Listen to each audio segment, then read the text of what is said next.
Welcome to Car House. This is the Three Pedals Podcast. I'm Al Richards. We have Mike Palumbo. What's going on? Dan Pendleton. Hey. And Ben Jensen. Hey, hello. And our guest today is Adam Golen, who works at Golen's Engines in Hudson, New Hampshire. Yes, sir. Thanks to everyone for listening. And if it's your first time, welcome. If not, thanks for coming back. And First time? First time. I don't know. I thought I butchered it. And I was like, no, maybe I did it right. No, I think you're getting good, honestly. It's definitely getting better. Yeah. It rolls off much more naturally. I don't actually need to read it. I just need to just see it. I don't actually read it. It's anymore. like your blankie. Yeah. Just a little bit of comfort. Just having it in my hand, I know I can get through it. But isn't that going to screw you up though? Because they say if you're reading your script while you're trying to speak, it actually screws you up because then you're starting to focus. Yeah, I'm actually, I just having it there. Yeah. But the intros and the first 5 episodes were brutal. I had to start over a few times. I had to kill it, back up, start re-recording. It was tough, but got a lot easier. Dirty game. Yeah, it's definitely a dirty game. Ain't wrong.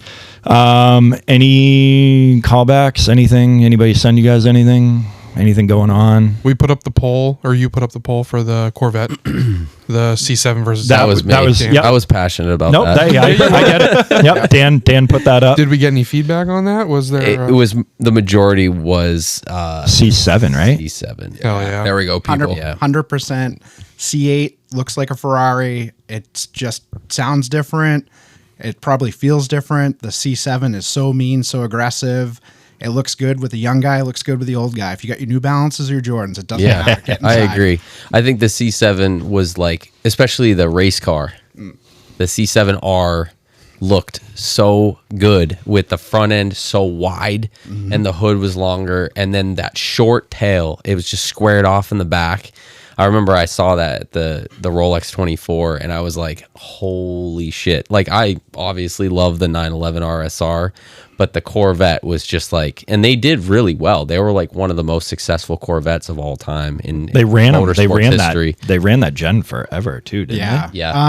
I think it was 13 to 19. Yeah. Yeah. Maybe it wasn't as long as I thought it was. It's kind of, it's still the length of time for any of these Yeah. things. I mean, it was longer than the C5. I think it was longer than the C6. So I'm a C7 guy though, for sure. It's super cool. Those engines are sick. One of my sales guys bought 3 of them. Really? He went white, gray, white. Sick. Yeah. So, yeah. Awesome. The owner of the company actually had one, and Golen Engine. Even though my last name's Golen, it's my second cousin. It's my dad's cousin who owns it, and he had that car for a while, and then he was one day, he's like, dude, I got to get rid of this car. I'm going to die in it. He was going up to the racetrack up north too and racing it and having so much fun. He's just but Super modified, or was it?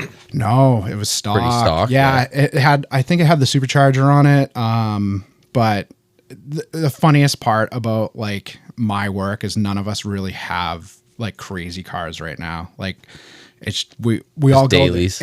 Just daily trucks. Everyone's oh, you must have the sickest car. I'm I don't because if I did, I'd have some solid roller 9,000 RPM engine that you couldn't even drive on the road. It'd be terrible. Just overbuilt. It would be, and it would be some crazy. It'd be say take a LS7, which is a 427, and we de-stroke it just so the thing revved to the moon. And it would be useless.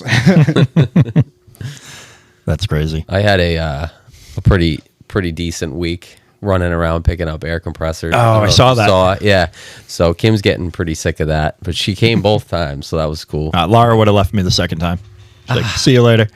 It was last minute. So I found one, I settled, and it was a good one, right? And it was the best deal I had seen because I'm market eyeing these compressors because I'm I need one, and I'm I know what I'm looking for, but this one was a little bit less than what I wanted. And then sure enough, I go there, pick it up. Fortunately, the guy had a hydraulic lift. He serviced excavators and stuff. It was in Salem, New Hampshire. Super nice house. But he's yeah, I'll load it right into the trailer. Super easy. Talked to that guy forever. It was great.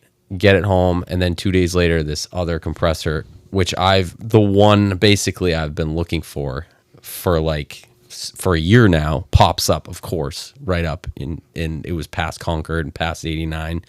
I think it was Warner, New Hampshire. Yep. The guy had sold his house.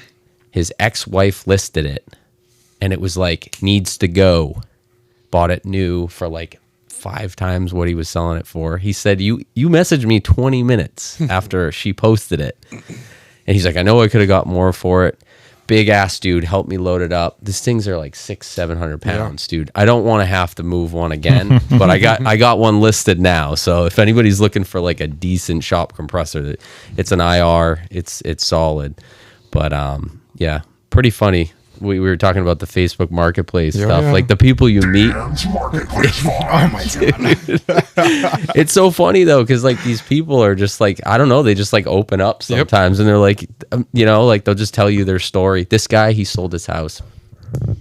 He just sold his house for $550,000. He owed 40 grand on it. Yep. He's like, I don't know where I'm gonna go, but my house just sold. Like. And he's like, so I think what I'm going to do is take my 30-foot camper and just like go travel. And I'm like, so you have like all this cash and you're like good to go? And he's like, yeah. I'm like, dude, sounds like a pretty good deal to me. Go. Yeah. Like, go figure out where you want to live. Yeah. Because he was like he did like service propane tanks, or like he was doing like, he worked for a propane company, probably like They probably Palmer. changed the heads and shit. Was his name Hank? Propane, think so. accessories. But he was like this big dude, so I was so glad, because there's no way I could get that compressor onto the trailer. No. They're so heavy. This dude was like, I was like, man, he's like, oh, I pull 1,000-pound fucking tanks out of people's basement all day long. So it was funny, but I was struggling because I called him, or I messaged him, and then I called him and talked to him, and I was like, I just got to go home and get the compressor I just bought off my trailer. So I tried to rig it up with the lift and hook it. The lift arms wouldn't go high enough, and I didn't have any like square tubing, because it would have been fine if it was like a straight shot across. But it was because of the strap. So I'm like, I'm not giving up. Covered in sweat, like trying to figure out how to do it. The beam trolley in my attached garage was just high enough so I could lift it like 3 inches off the trailer. And then Kim drove the Touareg and the trailer out. We put the trailer lift gate down on, or like the back gate on a set of like dollies, and like she drove it out. Dude, it was, he was like, wow, that's pretty awesome that you did that. And I was like, thanks to Kim, seriously. She puts Like, up I with this needed shit. this compressor. Yeah. Like, I was not letting this go. Then bonus round today, I sent you guys, I listed the one I just bought on Facebook Marketplace, and sure enough, within 10 minutes of posting it, some guy who has a shop in Meredith was like, I have this 3-wheeler. Oh, yeah. Like, dude. Did you message Greg? I did. I was like, Greg, what do you think about this? He's like, honestly, if it runs and drives well, the plastics are all mint. He's like, this thing's probably like a pretty good like deal for what you're, because I'm asking $750 for the compressor. It's an even trade. And it would, no, like, I guess in good shape, they're like $1,200 to $1,500. And the guy said he'd throw $200 on top. So I sent it to Kim. She was like, it'd be a good little commuter back and forth. Yeah. That's what I said. You She could was probably like, rik up some like a weird trailer. That's like a lawnmower trailer. Yeah. That's, put it right behind it. Bring all your wheels back. Exactly what I said to her, and she was like, You don't shit. need a shitty 3-wheeler. And I was like, she's like, I usually support you. But she's like, tell her to mind her business. she doesn't know the Honda ATC No. game. She doesn't understand what they're worth. That if is it's a dirty game. you know There's what? value If in it's it. actually worth more, fuck it. Is it a 252 stroke? No, it's a 125. I wouldn't do it then. Yeah. No. If it was a 250, or a 200, the Honda 200s are, I do the 250, but those are like 10 grand now. Yeah. Like a good one. If it was a Banshee, Oh man, those are Sick. those gotta yeah. be dime a dozen though. There's so many years they made those. honestly, that's like a race 4-wheeler. Yes. Like, what would you do with that? They're Bad things. You go in Manchester and you wheelie it on the streets. Yeah. Everybody Street else- tires. Hit Elm Street at the 12 o'clock boy. Dan has a cookout. Why is there a hole in the side of the garage? I think that's a different kind of cookout. You can't do any of that in Manchester on Elm Street anymore. You used to? No, they have the flock cameras. Yeah. Oh. I saw that. Yeah, I was like, oh no. But I'm sure it will help out some ways. There's some riffraff down there, but I can't wait till they cut those flock cameras down, dude. All the stuff about those is so funny. Love it. Yeah. The people spray foaming the screens Yeah. of them, and someone was like, "Oh yeah, their only weakness is sneaking up behind it. Like you can literally just walk up behind the thing and do whatever you want." yeah.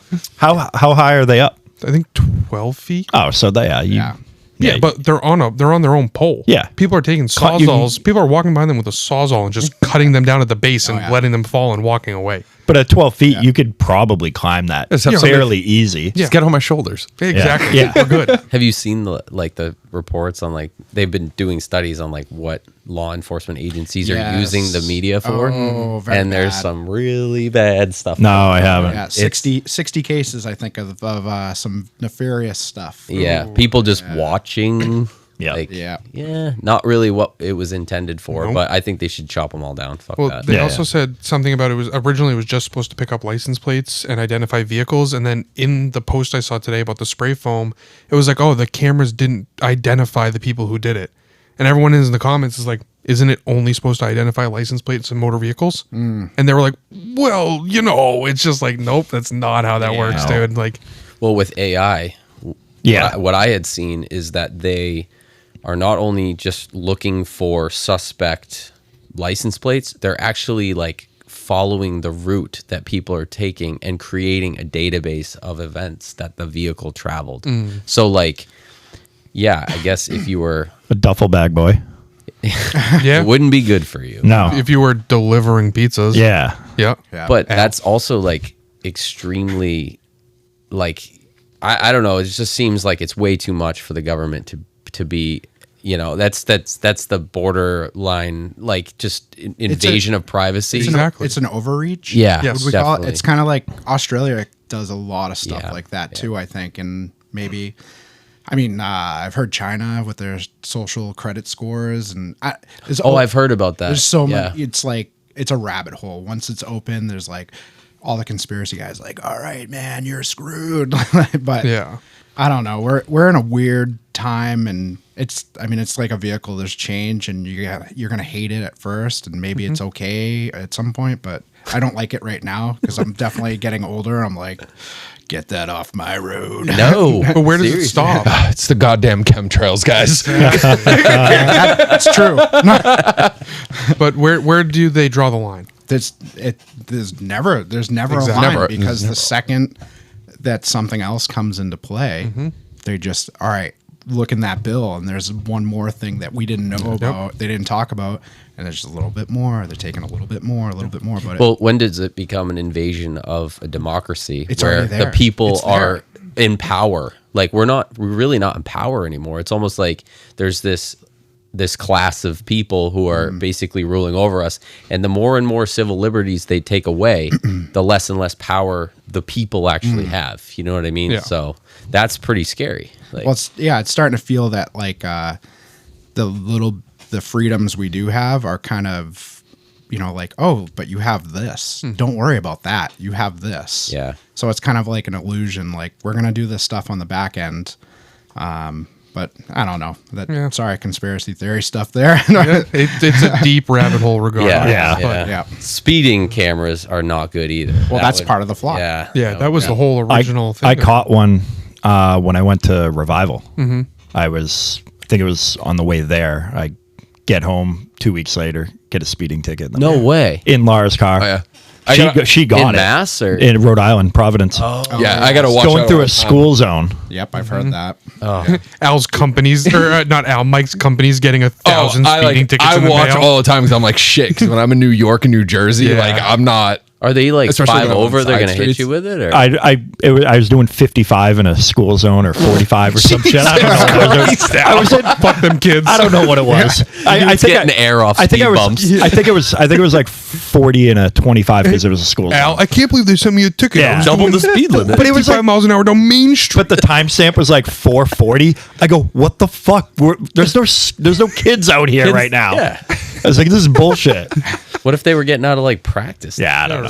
But Al's just running but them over. I looked it up and I was like, fuck it. I just paid it. It doesn't go. Doesn't go against my license. They just want, it's just a money doesn't? grab. No, because they don't know who's driving the car. Yeah, it's like strictly off the license plate. Yeah. Lar got the ticket. So how do you fight it in court? I'd have to go down there and fight it, but Then it would go against your license. yeah. So if I decided to, like if she got it and she's like, I wasn't driving this, I think the form you could basically snitch on the person, give them the information. She the person, writes your name. Yeah. Oh, that was a missed opportunity Yeah. for her to rat you out. So, but I was just like, it was $55 or it was Whatever. cheap. I just paid it and called it a day. I wonder if anybody's ever gone to court and been like, I have no idea who was driving my car, but I dropped it off leave for my service key. at the dealership. Yeah. Yeah. Yeah. Dude, I mean, what are they going to say? Unfortunately, sir, you're going to have to pay that They ticket. they probably need a record of it. Yeah. True, yeah. Yeah. But They'd have What's to your figure it out. alibi? Just have a blank RO and just keep on changing the time. man, that's brutal, man. Yeah. That is just not good. Yeah, Whatever. Let's get on to better things. Yeah. So, do you want to? No. You want to wait? We'll wait. We'll wait on that. All I right. made a really poor decision tonight, and Yep. I will tell you guys about it within Yeah. the next Wait. couple Wait. of weeks. Wait until it actually happens. Yeah. Anything new on your marketplace finds? Um, I'm still looking for caddies. not really. I've been kind of out of the car game just because looking for shop equipment. Yeah. You know, and it's a good thing because I'm not buying any Yeah. boxes. Oh, I messaged that lady with the blue Vigan. Yeah. She would not take 6,000. I tried. like The Vert, Huh? the convertible The one. one that was like 8 80 grand or yeah, whatever yeah, it was. super because clean. I'm guessing I can't remember the guy's name, but that car's been kicking around on like the New England Saab pages for a while. And like I said, don't remember the guy's name, but who owned it before? Like literally the person that you would want to buy a car from. Just like, Be like a complete, Saab tech at some point or complete fanatic, like blah blah. That schmuck that was asking 17 grand for that other one, I saw a price drop price on drop. it, 15.8. Yeah, he's going in the right direction. No, I was telling Al last weekend that I was at a cookout and I was just kind of like sitting there and I was like just scrolling through and one of the Saab pages popped up and someone had a it's like 174,000 miles, 01 Vigan convertible, runs and drives, no rust, get it out of my garage, $3,500. And I was like, Rusty. no rust. And It was there. you didn't get it? I didn't. It was there. I didn't. Because I'm trying to be realistic Yeah. right now. I don't have anywhere to put it. Yeah. I mean, I do. The driveway is big enough. I mean, can- you got more room at your house than I do mine. And Yeah, I just load I have plenty of room to Got a put front it. yard Yeah. and a backyard. Yeah. Yeah, but like I know that I would want it Yeah. inside, and it's like the sad thing is at this point with the GLI, like I got in it today and I was like, I gotta have like close to 10,000 miles. No, 6,800 miles. Hell yeah. on it. I was like, well, I've had it for a year and a half. Ooh. It's literally I drive it Friday nights here. That's pretty much it at this point. But I was like, once I get the garage cleaned out, get a 4-post in it, and I can put one car up, one car down. Then you'll find something. Then I'll get something. I'll probably try See to the free 2 post today? no. 7,500 pound. Kim sent it to me. Yeah. I was like, I don't need it, but I was gonna send it to you, but I don't know your ceiling height. Yeah, it's like 12. I'll probably have to blow out. I think he could little do it. bit. 12. He's got He could the do roof mine. peak. Mine. Anything under it was like 10.8. I could put in mine. The reason I like a 2 post is because you have more access underneath and everything. Yeah. Yeah. You like it, not even like you said, you're not going to be like pulling the engine or anything, but like it Exhaust just gives you work. more capability, and it's also good as a storage lift because you can lower it down on the locks. Yeah. You know, Yeah. so No, so what I did instead is I just ordered the exhaust for the GLI. Yeah, Yeah. perfect. On Sunday. Yeah. That was what I did instead. Good. So, nice. Hell yeah. Good. Yeah, no, I had 5 messages with that lady. I said, "Is the Vigan available?" She said, "Yes." I said, "Will you take 6 grand?" She said, "No." I said, "Thank you." And that was I was like, I'm not putting any more energy At into least this. you were respectful. Yep, that's it. I always Yep. try and be respectful. in Didn't come back marketplace. at 61. No, I didn't, because at that point I was Yeah. like, we're good. No. I was like, Yeah, I just she needed wasn't. to yeah, know. it's like that's one of those. Mike probably wouldn't have even bought it, but I just needed. Dan posted and asked about it, and I was like, yeah, I gotta find out. I I'm would like, have been. I would have been tempted. Yeah. It seemed I like a would've good been price compared to the other one. Yeah, exactly. And Yeah. what I've found is convertibles tend to be pretty clean because people only drive them Yep. in the summer months. Yeah, and that's stuff. true. So, like, it seems like when you see like an Audi Cabriolet, like they're usually pretty clean, and also older Yeah. people Yeah. usually Yeah. own. Yeah, The they only- were the ones that were buying those convertibles. Yeah. Yeah, the only thing that turns me off is even if it's a Vigan, the convertibles are floppy. Yeah, you said They that pumps are- are really expensive. Too. Well, the top, the Rams or whatever they call them, they're hydraulic yeah, they're cylinders, they're expensive. But yeah, the Vigan convertibles are just floppy because I looked at a Vert before I bought my 5-door, and there was a big difference driving them. Oh, you mean like body stiffness? Yeah, but yeah, body stiffness wise, yeah, the convertibles are pretty floppy. Yeah, the roof adds a lot of structural rigidity to a car. Weird, huh? That's strange. I mean, I'd still rock it because it doesn't matter. The whole fun about a Vigan is just like cool torque steer and front tire smoke. Yes. That's it. That's the only thing it's good for. What is it? It's a 2.3. It's a 2.3 turbo. Yep. With what's the factory power? 230, 235. Okay, so and it's like not 200. crazy. Yeah, and it's like 250, 260 foot pounds But you of can torque. make Really? like over 300 Easily. Yeah. Easily. Yeah, the stock It's like rookie numbers. yeah, the stock engines can handle like 450-ish. Oh, that's 450, 500. That's solid. Stock You ever get motor, so Saab they're- engines at Golen's? We had one because there was some mess up with the part number, and we ended up with a Saab engine that you couldn't return, and then we ended up selling it on eBay to someone, and then I ended up selling it on eBay for us, and they messaged me back, and they're like, "This isn't the right engine for my car." I'm like, "Well, did you look up all the information on this engine? Like, this is exactly what it is." That's what we posted. Well, it's not the right one. I'm like, "I don't know what you want me to do for you, man." And Is it a 2-liter? I think so. Yeah. Huh, But interesting. it's not mine anymore, thankfully, or not the shop's, and it's gone. So yeah, we'll just we're done with our bullshit. Yeah. And yeah, we'll move on. How do you want to start? You want to do work stuff, or Do you want to? Whatever you guys want. It doesn't. How long you been working at Golen's? I started part-time in the end of September of 2006. Okay. At that time, so I am a motorcycle guy through and through. I went to Motorcycle Mechanics Institute in 2005. I came back in August of 2006. When I came back, that's when New England's like, we don't want anybody else. We're trimming the herd. We're getting rid of the new guys. Winter's coming. So I actually worked for a company called RimPro. Oh, yeah. Yeah. I was a delivery driver, spent a lot of time in Boston. And but one day I was in Hudson, New Hampshire, where the shop is, and I forget, I was delivering rims to like Boyers or something down there. And I'm like, I think my cousin has a shop here. So I called my dad. I'm like, hey, where's the shop? And he's like, oh, it's 17 Drake Road. So I pull in there. Everyone's like, holy shit, you're back. How's it going? I'm like, good. I'm like, do you guys need help? Like, I'm depressed. I'm driving a van. I'm picking up rims, or wheels or whatever you want to call them. And I need a job. My cousin was like, you want to make $20 right now? Can you take out the trash? I'm like, hell yeah.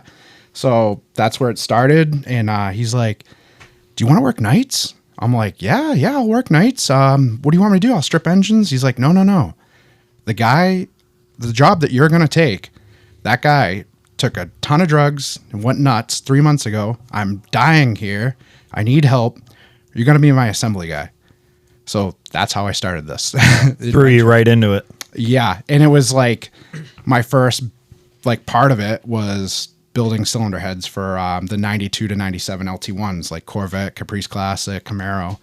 And I just put cylinder heads on and I'd get everything ready for him and he'd finish the job or finish those jobs. Then I'm like, I can't do 2 jobs anymore. I'd work from like 7 to 10 o'clock at night. And I'm like, I can't do this. So I got a job at Harley and I didn't have my motorcycle license. So they're like, so we're going to put you in the detail side of things, which I suck at cleaning. I'm not a good washer.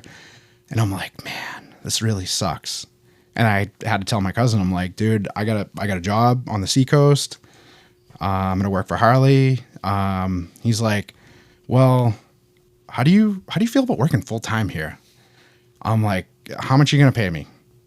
He's like, well, I'll pay you this. I'm like, okay. I called Harley the next day. Hey, I'm sorry. Got a job up here. I'm good.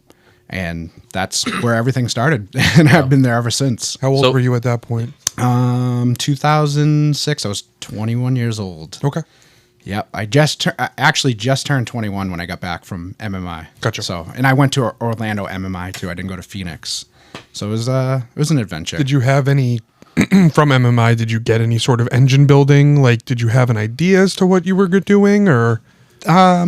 So I actually grew up riding motocross, and when I was younger, my dad was like, listen, me and your mom are getting divorced. I'm not going to be around a lot. You got to figure this shit out. So I was rebuilding my 85 two-stroke dirt bikes. When I was a teenager, my cousin that I work for actually had a shop in Tewksbury where he was a mechanic, but he was starting to get into performance stuff. So I was like 13. I was actually taking engines apart for him. Oh, okay. So I did that for a little, I don't know, like a week or something. He paid me like $20 a day plus breakfast, lunch, dinner type of deal. You know, just like super fun. But MMI, I would say they train you to work in a dealership. But what I did learn was like general mechanic stuff, like as far, or general machining stuff as far as what are you drinking? This is like a blueberry vodka seltzer. Oh God. Quite the change from an IPA. Yeah. Well, I can't drink beer all the time. No, hurts your stomach. So I used to be able to. So my favorite part of MMI was we got to run a dyno cell. Yep. In the dyno cell, we also did like degree in cams and stuff. And I learned how to use a micrometer and just learn measurements and stuff. And then that taught me a little bit, just a little bit, being thrown in the fire. That's how I actually do well. Just like, this is what you have to do. This is what you need to look for. Go for it. It's nice to have a little bit of the base, though, a little bit of an idea as to like what you need or what you're going to be doing. And then it ends up working out like that. So that's pretty cool. I honestly think the dirt bike stuff helped out as a kid because it was like, you know, you ride all day, mixing oil. Like, I think I'm putting the right premix in at the gas pump. Where I grew up in Danville, so we used to hit the power lines and go to Sandown. There was a gas station over there. And you know, you blow up your dirt bike so many times, it's like you got to figure this shit out. Yeah. So you got to figure out how to repair it on the cheap. So yeah, I had no money. Still don't, but I'm just kidding. Was MMI part of Universal Technical Institute? Was it an affiliated? It just became when I went down. So my coworker actually went there in 98. So I actually went in like 2003. I went and saw him. Like, what do you think? You know, is it a good deal? You know, is it worth it? He goes, yeah, if you're going to work in a dealership. I'm like, all right, cool. I'm going to do it. But my whole like dream was like, I'm going to be a factory dirt bike mechanic. And I just didn't, at that time, I didn't have the motivation to do that because you're going to be a savage to do that. You're always gone, always working. Yeah. But, you know, dreams sometimes get crushed. I was going to say, like, you working on, so at the shop, you do a lot of the V8s, a lot of domestic stuff, right? Majority? Yeah. Yeah, we don't do, if we're messing with like a 2JZ or a Ford mod engine, it's just short blocks. We don't mess with any of the overhead cam stuff. We've done some Volkswagen stuff in the past. It's just not our forte. Yeah. So it kind of throws like a monkey wrench. If it's a push rod engine, bring it. You know, we'll do it. For a while, actually the last couple of years, we were only doing LSs, small block Chevys, big block Chevys, the 440 Mopar stuff, Hemis, Ford FEs, like older stuff, small block Fords. That's actually sounds like a long list, but it's not when it comes to engines. Right. You know, we stopped doing Pontiacs. Pontiac 400s are such a pain in the butt. But we're starting to get some weird engines again. Like we're working on a Mark 6 502 or 496, the 8100s. Okay. Which they're all metric. It's super weird. So it's like my boss is so used to the 4s and the 5s. It's everything's standard. So he's like ordering all these parts. I'm like, dude, nothing fits. Nothing works that you're buying. Stop. Yeah. You know? And he's like, God damn it.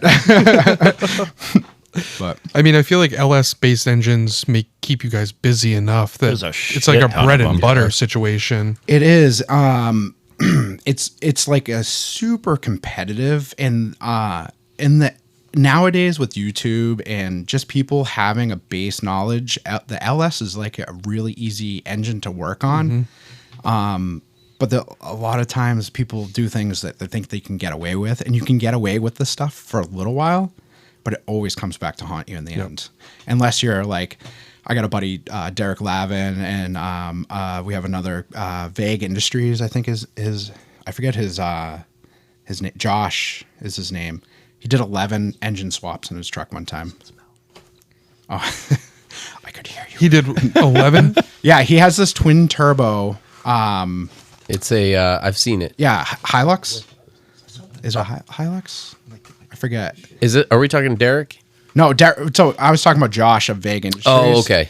He has a twin turbo. He was actually on a Netflix show. Yeah. with it. Is he out like Western New Hampshire? He's in Tennessee now. Oh, okay. Yeah, he went to Tennessee. But he had this cool thing where he would just drive the country, and if the engine exploded, he'd get on. He had great social media. He's like, guys, I'm in this town.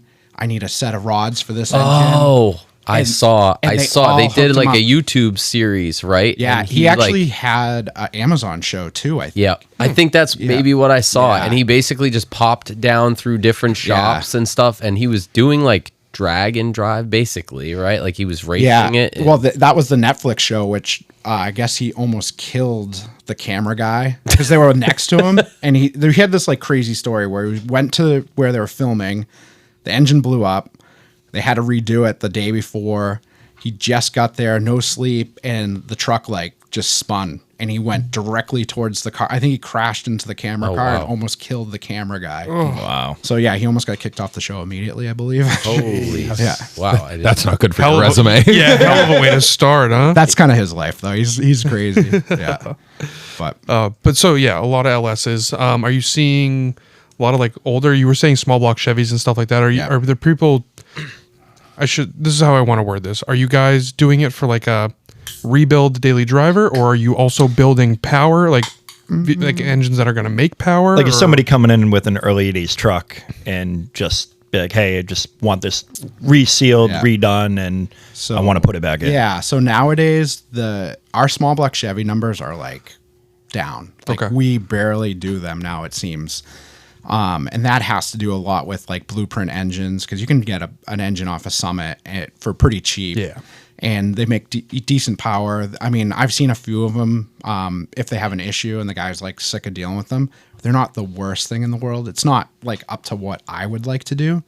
But a lot of guys are just getting away with that because the older guy doesn't want the 700, 600, whatever amount of horsepower, doesn't want the big supercharger. Some of them do, but it all depends on the vehicle. Yep. So if they have like a showpiece, they're coming in and they want something crazy. But unfortunately, there's so many small block Chevy. Everybody does a small block Chevy. Yeah. So that's where we've honestly, when I started is when we started doing LSs pretty much. So it's kind of been like my baby throughout. So most of the guys coming in are the guy that has the small block Chevy. So he has a square body. I want an LS. All right. What's your budget? What do you want to do? I want to go nuts. All right. Here's this. All right. Can we go a little less than that? In their head, they had Yeah. like a certain price, and then you're Yeah. like, oh, yeah. I think we're definitely a higher end for the area, but as far as the country goes, I think we're on par with all of them. All the bigger guys, unless it's like a Texas Speed or a Mass. Yeah. They do so much. They produce so much that they can just sell it for a little bit cheaper, and they're making a lot. Sorry, I'll do the mic here. You're good. They make a lot of stuff too, so it's like they can do it a lot cheaper. They probably buy parts in bulk. Yes. Yeah, we're trying to buy, like if we buy crankshafts, a lot of times it's for that month. If we're seeing issues, like we like to use Cali's cranks. And my boss has a really good the guy, actual manager he talks to. He's like, hey, we're running out. We have an order coming in a couple months, so you might want to grab a bunch. So that's when we'll like really build up, because typically it's a 4-inch stroke crank. It's a LS or an LT, like the L86 or L87, which is the newer style direct injected engine. So you're just getting one thing. There's a couple of different variances. You can get a Comp Star, which is the lower dollar, or you can get an Apex crank, which is the bigger dollar crankshaft. And now, do you guys stock not all of them, but do you stock from the lower value to the higher value, or is there one where you guys are like, these are the ones we're going to use? Sometimes it depends on the month and the income. Sometimes we'll stock, one of each. But we also do, this is kind of weird, but we do the Jeep 4.0 engines. We do a stroker kit for those. Really? So that's something we actually we'll have 2 engines worth of stuff in stock. Yep. That's for like somebody wants a rock crawl that needs. Daily driver, crawler. Doesn't matter. And it doesn't matter. Jeep guys are a little crazy. Yeah. I actually was driving up and I saw a Cherokee Sport up the street. I'm like, there's my guy right there. Just leave a business card under his windshield wiper. Yep, $7,999 for that model year Jeep. There you go, sir. Wow. Direct drop. And is that like bored out and everything? Yeah, 30 over. Okay. It has so Jeep. It used to be a 4.2, so it's actually a 4.2 crank and rods. Okay. In the 4.0 block, there's no clearancing, nothing. It makes a 4.6 stroker, and they're like 275 horse and 330 foot-pounds of torque. Wow. Yeah, so it's like quite a bit for that thing. And so it's like $8,000 out the door. If you need shipping, Theoretically, yep. If you need to ship, it's it depends where you are, but yeah, $8,000 for like a 91 to 99. Like somebody brings it, drops it off to you, and picks it back up. Typically, we don't have that. Oh, yeah, because a lot of times, like if you're in New Hampshire and you want that, we'll do it. But we just get core engines coming in, which it's actually getting a lot harder now to get them. So we're hoping people start bringing them into us. So you guys will purchase a core engine from someone without them being a customer of you, like as far as building their motor? Yeah, so we have like a vendor out in the Midwest that we actually get like the iron block LSs from as well, because those were actually in all the express vans and they're all in the UPS trucks. Yep. So there's a plethora of those, but they do the Jeeps for us as well. So we'll get like cylinder heads in for the Jeep. Once it's a single cylinder head, of course, and a block with no crank, no rods, nothing. Yep. So we're just stripping all the bearings out, and then we have an electric oven that we bake them, and then we steel shop blast them, and then we do all the machine work. So if my idiot friends that are into Jeeps blow up their 4-liter, they can just bring it to you and sell you the core. Is that a thing? Like, do you guys do that? At this point, the early model years, which is I think 91 to 99, that would that's something you guys would do. That's just interesting. I was curious to see if that was like a thing. Yeah, he's not going to pay a ton. Yeah, no. But if you want like a couple $100, and you're like, I just need to get rid of this. Yep. That definitely contact us. It's not a bad idea. I was just out of curiosity. We're actually right now we're looking at the later blocks and we're like, how can we retrofit this to fit, or even though it's not retro because you're going backwards, but like, how can we make this fit into the older Jeeps? Yep. So we're figuring all that out right now. That's interesting. Yeah, it's fun. I bet you see a lot of different stuff, and like, I don't know. Do you ever run into? I know you probably do, but like quality. As far as quality control goes, like I know you guys buy the same crank probably realistically every single time. Do you get a batch of them that aren't as good as the other ones? Do you test them to find out? How does that work? So thankfully, Calais is like the cream of the crop. Yep. It's not like the Bryant crankshaft that's a billet crankshaft, even though they do billet crankshafts. But as far as the right amount of, for the budget wise, it's the best crank. It's way better than there's a company called Scat, Eagle, any of the Summit brand stuff. I don't want to say it's junk. It's just not made to do what we're doing with it. Yep. And typically with an LS, you can do a cam and springs and a little bit of headwork, and you're hitting 500 horsepower. But when you go into that 600 horsepower, we can use a stock crank, but those rods, they snap. They're like, I think it's powdered metal that they actually crack. It's like a cast. Yeah. And I know there's going to be everybody that's like, well, that guy had 1,100 horsepower. Great. I'm so happy he had 1,100 horsepower. For 3 dyno runs. No, there's guys out there that are making crazy passes with crazy horsepower, and that's awesome. I'm so happy for you. But that's not what we do. Yep. So... Well, it's one of those things. Probably you're putting your name on it, so you're putting out a reliable motor that's going to consistently make the power, and not just jerry rig something together for someone to have a dyno queen. Exactly. As an engine builder, you never want to take shitty parts and try to make a good engine and put your name on it. And there's been times where people would come in, I need this done. I don't want this, and it's like, just don't tell us. We don't tell them we did it. Like, I'm sorry, dude. Like, these rods are terrible. It's actually pretty crazy. And there's one thing that you have to watch those companies like a Summit and stuff sometimes. So there's a company, Liberty Engine Parts in Worcester, and they were getting rods made from the same foundry as like Eagle. And it's in China, of course. And they all wanted ARP bolts, and they weren't paying attention. And at one point, they stamped bolts that weren't ARP bolts ARP, and the rods were breaking at the connecting rod bolt. So it's like, you got to watch everything. Yep. Wow. Yeah, it's tough. It can be really tough. I feel like Eagle Rods has been a staple. I don't know if I don't want to say Volkswagen, but I feel like I've heard the name Eagle Rod a lot as far as, and parts. is for lower horsepower stuff, like up to 500, that's fine. You can run that, but not what we're doing. Yeah. It's just we have a combination that works. We don't want to change that combination. Don't try to make us change the combination because you're going to be going to another person. And my boss is pretty stiff on that nowadays. You have to be. Yeah, because it's like we try not to put a lot of money into advertisement. We just try to use our reputation, and sometimes it takes a hit. Yeah. But thankfully, we have our drift guys that seem to be doing great. There's a problem here and there, but you just work through it. And I mean, they're abusing the shit out of those cars. Yeah. Too. And it was really funny. So when we started like getting into LS drift engines in 2013 with Injuku Racing in Orlando, Florida, our first guy, I can't remember if it was this kid Pat Gooden or another guy Alec Honadell, but they were all like stock block stuff. And I know Pat had an iron block and Alec had a aluminum block. The iron block, I talked to Pat recently at the drift event in Connecticut. He's like, dude, I had 10 years on that engine. 10 years and it's still going. It's crazy. I'm like, dude, those iron blocks are so strong. What is the what is the RPM range that they're at when they're drifting? Do you know? 7,000 RPM. So 7,000 for Rev LS. limiter the whole time. It varies. Like, on transitions, they'll get off throttle. But I mean, if you watch a car, Nate Hamilton is a kid we sponsor. We're technically still sponsoring him, even though we're not sponsoring him. He still has the car and the engine. He's just gone a different route with a different car and a different style engine. Yep.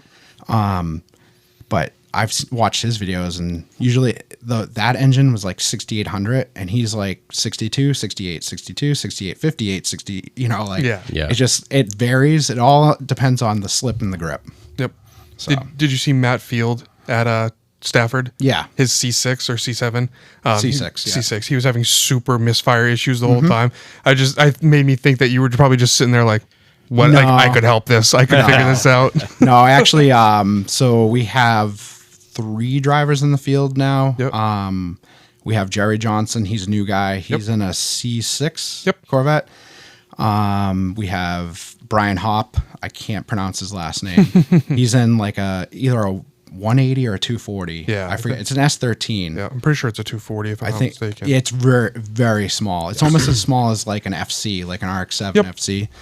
And then we have Cole Richards, who has FRS, I believe. I've been loving Cole Richards this season. Yeah, he's awesome. So he had 2 engines from us.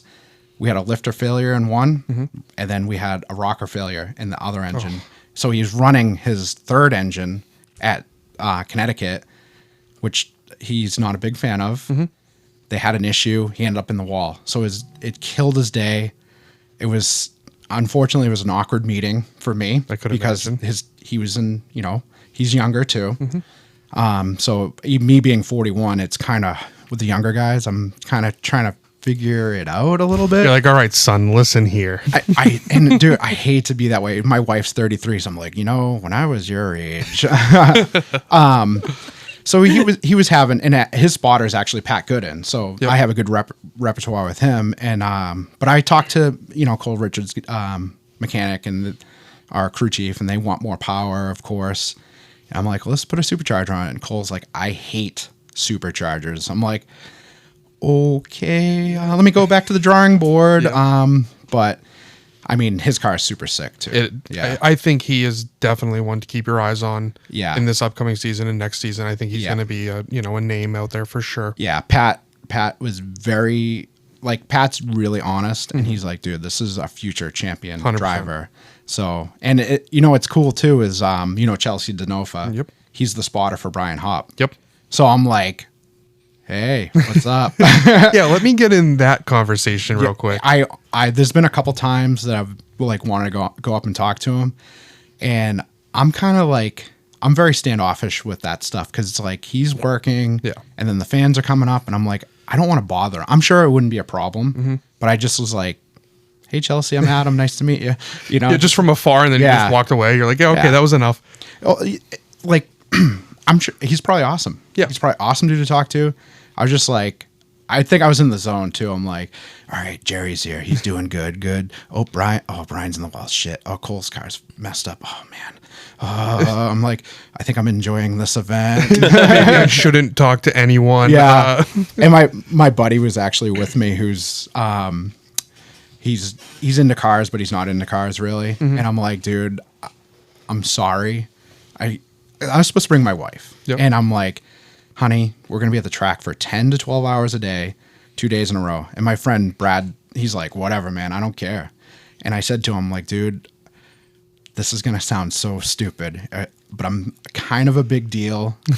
Like, I love that. Yep. I'm going to be talking to a lot of people. And it wasn't like I'm this special, like, toting around. There's going to be a lot of people and I talked to so many people.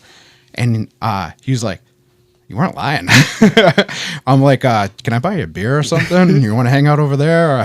The worst part is I do the opposite, like to my girlfriend when we go to car shows. I'm like, yeah, I don't really know anyone that's going to be there. Like, it'll just be us hanging out. And then all of a sudden, 3 hours later, she's like, are you going to speak to me once? She's like, you've literally been talking to everyone. I'm like, yeah, I'm sorry. I'm like, I don't know really. Like, I know who they are, but I don't know who they are. Like, that kind of thing. And I'm honey, Taylor, I'm very sorry.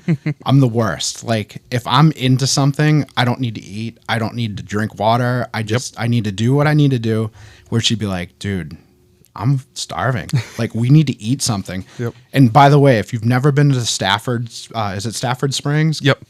The most expensive crappy track food I've ever had in my life. Yep. $9 like bullshit steamed hot dog. I'm like, dude, let's go back to my truck. Let's make sandwiches and we'll party at the truck. From what I gathered, the group that was selling food at that event was not from Stafford Springs. No, the Stafford Springs like actual vendor thing was that much. Really? Yeah, it was ridiculous. That's funny. But the beers, like the pounder beers were $9. I'm like, is it Fenway? There's no, like the tall boys. That's pretty cheap. No, I said, is it Fenway? Because I know. Fenway is like the same. I know. That's crazy. crazy. Be a bargain at Fenway. No, I know. Actually, I haven't been in a while. So Last time I went, there were 16.25. oh shit, Dude, No, my girlfriend grew up in Stafford Springs. Oh, okay. So it's super funny because we started dating a little over 2 years ago. When I first went down to visit, she's like, "There's a racetrack in my town," and I'm like, well, that's cool. And I've called it Radiator Springs ever since we started dating, just because I think it's funny. Ka-chow. Yeah, literally. And then FD went to Stafford this year for the first time, and I think they signed a 3-year contract with Stafford, which is sick. I actually had to miss the event, but I was like, this is perfect. I was like, we at least have to date for another 3 years. I'm like, other than that, no, I'm just kidding. The track was sick. Yeah. Everyone loved it too, the drivers. Besides the ones that had the issues. Well, yeah. Yeah. But the driving was insane. And like I have video, so you could, FD is cool because the pits are open and they had this like one spot like right in the first entry point, and I got the like craziest videos with the sickest sounding cars. It's just insane. Yep. But yeah, I had a lot of fun for sure. Those RTR cars are the exhaust is insane. On those. Yeah, I mean that's an $80,000 engine, I think. Yep. And you have to have 2. Yep. Because they're 1,000 horsepower, and then they put like 250 shot of nitrous to them. Sick. But the car's too much for me. You got to be like watching it. You got to be a James Dean dude to drive it to its potential. And right now the Irish guys are insane. They're winning everything. But the car is so big. It's such a big car. It's a whale. And Mustangs are big, but these are bigger. Yep. They're wider. They gotta be a foot wider because the front ends are so wide on those cars for all the angle and everything. But it's like the sickest sounding car. I'm curious if Ben Hobson would do better in a different chassis. I think he's coming around. I agree. Yeah. But I feel like he's struggled for a little bit now. And I'm always curious if he would do a little bit better and maybe something a little bit less powered and a little bit twitchier. I just feel like he's struggled for a while with that Mustang, and he's coming into it, and he's been one of my favorite drivers since he got into FD. Just not underdog story, but just like I feel like he has the energy to be good, and he's with RTR, which is obviously one of the best teams out there right now. But I don't know. I feel like to see him in maybe like an S13 size or like an FRS size chassis, I wonder if he would place differently. Is what I'm saying. Yeah, I mean, there it seems like a lot of the guys are going smaller. Like Odie Bacci's went to the FRS style car. And he's been killing it in that car. Yeah, he actually called us. We almost did an engine for him, and I was like, that would be really cool. And I didn't realize, like, it's so funny too because I grew up in the town next to Ryan Turek. Yep. I've never met him. So when Alec Honadell in 2017 was the first drift event I went to, and he has a supercharged engine in a S13 chassis or S14. I think it's S13 actually. He sold it. Some other kid has it. Still driving it. It's super sick. But I went up there and it's like, it's crazy. Ryan was talking to somebody. Sorry, I got lost for a second. Ryan was talking to someone, and I rode my Harley up there, and I had to go home that night. So I woke up at 4 a.m. I rode up to Saint Eustache, Canada, or wherever, Autodrome, and 10:30 at night. I'm like, I gotta leave, and I saw him talking to someone like, "Hey, Ryan, New Hampshire's proud of you." I just remember always driving by their house in Auburn and just all the skid marks up and down the driveway and everything. I remember because they were Volkswagen guys too for a while. They always had. So I remember I bought some parts one time and I like drove up the driveway and I was like, this isn't what I was expecting to see here. And then I started connecting the dots and I was like, oh. I met him a couple times, Ryan, at Loudon when they had like the events up there. And then the embarrassing part is I ran into his twin brother at Chipotle in Manchester, Justin, and I was like, oh, Ryan, and he just looked at me with that neck look. tattoos, man. Yep. He looked at me. This was probably the better part of 10 years ago too. So he looked at me with that look, and I went, oh no. Yeah. I was like, it's Justin. He was like, yep. And I was like, have a good day, dude. I was like, I'm sorry. Yeah. So I actually met him in Connecticut, and I'm like, Justin, right? And he's like, yeah. I'm like, hey, I'm Adam Golen. He's like, oh, I've heard of you. I'm like, okay. Have you really? Yeah. Is that okay? Or are we cool? Or did I piss you off somehow? Right. Because we kind of, they're a little bit older, but they know a lot of kids that I became friends with like in my 20s. So it's like we're kind of in the same but different. And actually, Ryan bought one of my friend's businesses. Oh. So where 411 works is actually, it used to be Phillips Automotive. Really? Yeah. I didn't know that. Yep. So super cool. He seems like he's coming up with a lot of cool stuff with 411 Works. Yeah. Do they have another brother? I think. I'd say, there's and three of them. He's a designer, I think. Like he was a designer. He used to drive.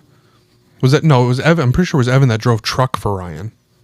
Evan would trailer around Ryan's FD cars, and then I'm pretty sure Evan had a maroon JZX at one point. But I think I caught wind that he was designing for them. Yeah, because at their booth, they had a booth at Connecticut, and Justin and Evan were there. Yep. Sorry, Evan, I didn't know your name, but yeah, they were there. Just showing the parts they have, and actually, Cole Richards has their parts, and Brian Hopp has some parts too. So it's cool to see someone come from 1.5 million population of New Hampshire and like go huge, and then like, all right, what's next? And now he has like another platform. It's super cool. And staying in New Hampshire, which I think is sick. Yeah. I think his house is like in Brentwood or something. Yeah. So he's like, I mean, it's all like 30 minutes away from where they started. Yeah. So it's super cool. Yeah. So I just, I did have another. I've just got a random FD corner. Yeah, no, I've just got a random question because it's like, obviously like LS's, they're in everything. Everything. But like you were saying, you guys primarily are just doing push rod engines. Yeah. Have you done any crazy 3800 builds? No. Well, yes and no. I don't know what the actual horsepower is going to be because we didn't dyno it. But yeah, I was going in a Grand National. The block wasn't completely filled. Still had some water passages, but it had all the best parts in it. And I'm not sure if it even ran. So that's the funny thing about my job is because we don't install engines. We're just building them and shipping them worldwide. So I typically don't get to see them. I don't get to see them come back either. And that's been... Do you run them? You don't run them? We do. We have two. Oh, you do? Yeah, we have two Superflow 902 engine dynos. I was gonna say, yeah, if you're building them, dynoing them, so they have numbers. So when I first started, we barely dynoed. We had like a New Hampshire built Landon C. That company's out of business. That dyno was not good at all. There was a lot of problems with like the water break and everything. But once we changed our building up and we got the new dyno cell, everything gets dynoed. There's very seldom something doesn't get dynoed. It has to go to someone that actually knows what they're doing, because most of the time they're like, so I can unplug take the plug wires off and just turn it over until it's primed, right? It's like, dude, what are you talking about? Like, are you kidding me right now? Yep. Like, we can make a primer tool for $20 from Home Depot. Like, let's use our brains for a second here. So yeah, it's a nice insurance too, especially with these older engines with like cork gaskets and stuff. You want to make sure they're not leaking everywhere. If rear main seal issues. Oh yeah. Some of the older cranks that we see, the rear main seal area is like so pitted, and it's like, let's pray. Let's pray together that this works. Do you guys have a flow bench? No. No. We don't do any porting. Oh, you don't? Okay. Well, the only porting we do would be like a port match. Yep. So we have CNC programs for our LS and our LT4 head, or it's LT1 head, but we can turn it into an LT4 head. And the 90s LT1. We have one little program for that. But most of the time with those LT engines, they just want the AFR heads. Yeah. Yeah. So if you were going to buy a Vet, if you had your choice of like a clean example, money, relatively like lower budget, what would you choose for what are we talking lower budget? I mean, I don't even know what. 20 grand, 25 grand. Oh, 25 grand. I'm going C6. I'm buying a C6 with a blown engine, Z06, and I'm going to town with it. If I want a car that runs and I don't want to mess with it, I'm just going to go to a C5. I'm be plenty happy with the C5. I'm switching the engine out at some point, but I'll be happy with it. And you can get those fairly cheap. Yeah, but personally for me, I'm a 90s kid. I had a 95 Camaro. I would probably get a C4. 90 C4. Yes. That's a bold choice. That's a bold choice.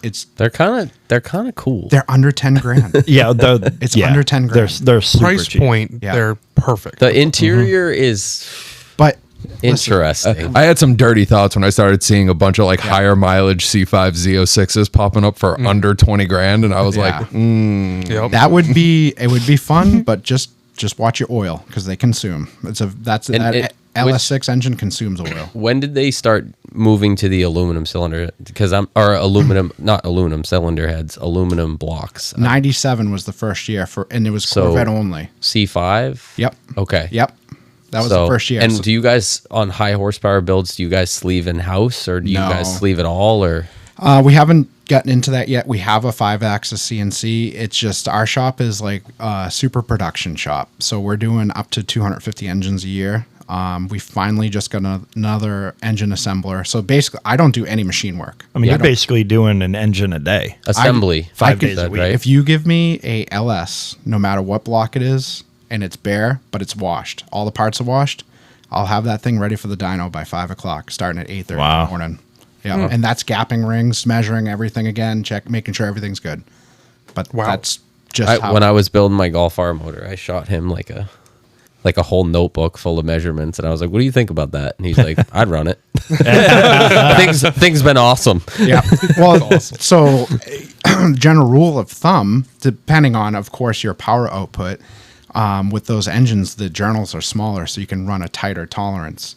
If you're doing like a race engine, say you're doing 1,000 horsepower LS, you want to be at 2.5 thou plus. Yeah, that's like 2.5 thou is like your minimum, especially in rods. Rods are that seems to be the big issue.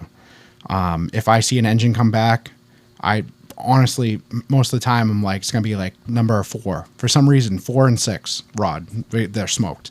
And that's for the guy that's not changing his oil at 3,000 miles. Hey, my truck, I can get 7,500 miles. That's great. That truck's 350 horsepower. This thing's 650. Yep. Like, let's do some due diligence here.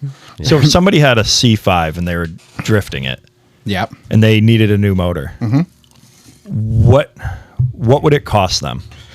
Ooh, price wise? Yeah. All right. So what are we talking like horsepower range? 500. Say 500. I'd tell you to buy a junkyard engine. You bring it to us. We're going to use your stock crank. We're going to put a set of rods in it, 10.5 to 1, and a matching spring kit for the cam. And it's probably going to be in your, say, 10 to 14 range, depending on how messed up everything So is. I supply the junkyard block, and then 15K, Yeah, something like that. Yeah, And then- yeah, Factory I think heads on that? factory You would heads, use factory yeah. heads, Yep. new valve springs. Yep. You can use Stock factory cams? heads. No stock cam. No. You would change the cam. Oh, I'm yeah. sorry. Yeah. Yeah. Are those still cam? Those are push rod. Yeah, single cam. So when are they still push rod? Yeah. No, the new cars are not. The Yes. newest Corvette's not push Yes. rod. Is it really? Yes, sir. Wow, those do you know- fuckers. I thought it was, but I wasn't sure. Sir, do you know the fastest car in the world is a dragster, right? At 11,000 horsepower, and that is a push rod engine. That's awesome. That's wild. So save your timing belt for someone else. So do you guys do kick any rocks. So Corvette did make they teamed up with Cosworth at one point, and they did a weird V8 that was dual overhead cam. C4? LT5, C4. LT5. Yep. That was a neat engine, though. You have to It was. admit. You can buy them. You can. Yeah. I actually looked them up on eBay. It's not my thing. Yeah, It's not my no. thing. I mean, obviously they sounded really crazy, and obviously the technology at the time was pretty insane. But Yeah. I just read about that the other day. But it was cool. too expensive. Yeah, Yeah. And as far as serviceability, the pushrod engine, like we get cores that are coming in, and the guy brought the core in, right? Hey, this is from my truck. It had 250,000 miles, and the rockers are still good. And that's a non-roller rocker. So it's like these LSs are pretty amazing what you can do with them and what they can handle. Yes, there's bad ones out there. Every brand has something bad, but it's not like the new aged GM stuff. As much as the direct injection and those cylinder heads make crazy power, it's kind of a nightmare, especially like a stock truck right now. Yep. You had said that you had a lifter failure and a rocker failure. When you guys take the motor back, I'm assuming you get it back after that, or do they just? I don't know. I'm not super familiar with. Do they just replace the head, or in that circumstance, did they? Do they bring the car to another shop, or do they send the motor back to you? You would have. We don't do any installs or removals. You have to send the engine. But like back to that, us. the one with the rocker. The drift car. like, yeah, those do came they on send you? They send it back to you though. that came Okay. from Okay, Naples, so- Florida, back up to us. So are you guys like sponsoring the team, or are they? No. Oh, okay. So this you is guys all are a just fair direct. exchange. Okay. You're paying for our expertise. When you guys see stuff like that, failure wise, obviously the manufacturer that you use comes into question, right? So on those situations, are you still kind of learning, like maybe we shouldn't use this, or is it just potentially something that,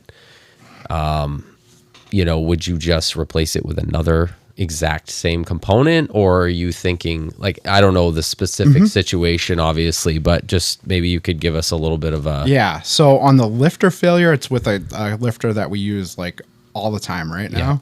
So it's the first one I've seen fail. So Yeah. we're kind of like, what is going on? What happened? Yeah. What happened? Right. The only thing I could say about that was because it came in for a refresh, he did a season on it. Maybe he needs to spend the 900 or whatever it is, or maybe we sell him at our cost. I think we sell that lifter is like $900. Yeah. Maybe we do that every year now instead of just, Change it more frequently. Yeah, and that Because of the extreme yeah, variables that are which- involved. so that same lifter we've had in engines that are 5 years old, or Yeah. actually 3 years old, and they're being killed, like killed. Some of these engines, I'm like, dude, that thing's You're good. that's gonna be destroyed when it comes back, and they're mint. I'm like, wow, this So is moral of the story is it's the game you play when you're pushing an engine at 7,000 RPMs all the time. yeah, and that's just like everything's a gamble with this, because we could build an engine and everything's right, but say there was one little minute thing that the piston manufacturer did that we can't see, and that piston could come apart. Yep. So it's like you're relying on a company to do their job, and then we're relying on ourselves to do our job, and then when something hits the fan, it's our fault no matter what. Yep. Whether that company messed up or it was us. And I can tell you right now, 9 times out of 10, it ain't us. Yeah. So, and it's hard because it feels like a personal attack, and it's not. Well, you shouldn't feel responsible unless, and I'm sure you guys do. blueprint the motors, do. right? Yeah, everything's you write down every measurement you've taken. Everything's blueprinted. Yeah. Yeah. A lot of times, that's basically like your Yeah. your defense mechanism in that sense, The way that our shop is, like, we may not write down, like the size of the wrist pin, the small end of the rod. Yeah. But we're measuring it. Yeah. Like a customer does not need to see those measurements. Right. And if they want them, dude, we'll write them all down for you. But it doesn't do anything for you. It doesn't. You're paying us for a job. Our job is to make the engine as reliable as we can with what we know, our knowledge, and the parts that we like to use. So just trust us. You're going to give me 25 grand. There's trust there. And if you need that paperwork, tell me. I will give it to you. I'll write it all out for you. Yep. So it's kind of every customer's different, and some guys want that. Some guys, we have one customer in Mass, and he's a Ford guy, and I've personally built him 14 engines, like everything from a Boss 429, 351 Boss to like some 390 FE. It's all Fords. And we're like, hey, come down and see it run. I don't care. Send me a video. Actually, you know what? I don't even need the video. Just tell me when it's done. Yep. But that's the guy with the ton of cash. Those are the customers you want. Not even the ton of cash thing, but the customer that's just like, nope, I trust you guys. Yeah. Everything's Yeah. good. Send me the engine. Well, I personally want the guy that is like that, but I want him to come. Yeah. I want him to Want him to care just a little bit. Yeah, because as men, as we get older, the validation is the job that you do. God, yeah. You don't get the, hey, buddy, you did a great job today. It's that, and sometimes you need that. I need that customer to come in and be like, man, you guys are awesome. I'm like, thank you. I needed that today. Now I can go have lunch and chill. Yep. Yeah. And it makes you keep wanting to push for the next day when you get that little bit of validation. You're like, okay, I am doing this for a reason. And honestly, that's the drift guy. Yep. That is the drift guy. The guys that now, some guys have to chase money, so they have to go a different route. Maybe an engine guy is going to give them an engine for free. There's no hard feelings. Sorry, dude. I'm glad you had fun with us. Maybe you'll come back around someday. Sometimes they do. Sometimes they don't. But the ones that send the engine back, dude, I almost want to give them money. Be like, dude, thank you. I have the lesson now. I can see, my tolerance was too tight on that ring. And you can tell by just how the shadows and stuff are. Like, how much nitrous are you running? Oh, you said 300, but you're running 400? Okay, now I know. I got to go way bigger on the ring gap. And it's like, that's where I actually do the social media for us too. So those drift guys, I'm like checking in. Hey, how's it going? How's it running? What are you doing? What's the move? What do you want? What are you seeing? Like, and I'm trying to coach them along and trying to like, hey, you need to check this torque. This is the torque. Don't listen to this guy. He's lying to you. Yep. This is what you need to do. That's how you become really great at what you do. Is it's not the book that tells you how to do it. It's the experience and the actual lessons that you're learning from the engines that you're getting back that have been abused, right? Yeah. And if you like, so Wiseco will send you a generic ring gap, and they're like, mid boost, 15 to 20. Oh, I've seen the ring gap recommendations. Yeah. It's such a broad range. It's so on everything. It's insane. So broad. Yeah. So- you know how I figure it out? What's that? When I build engines, I literally just go online and until my eyes bleed, start reading. You know what it is? A lot of the times it's people in the forums who are like, I had this boosted car. This is what I was running. This is what I did.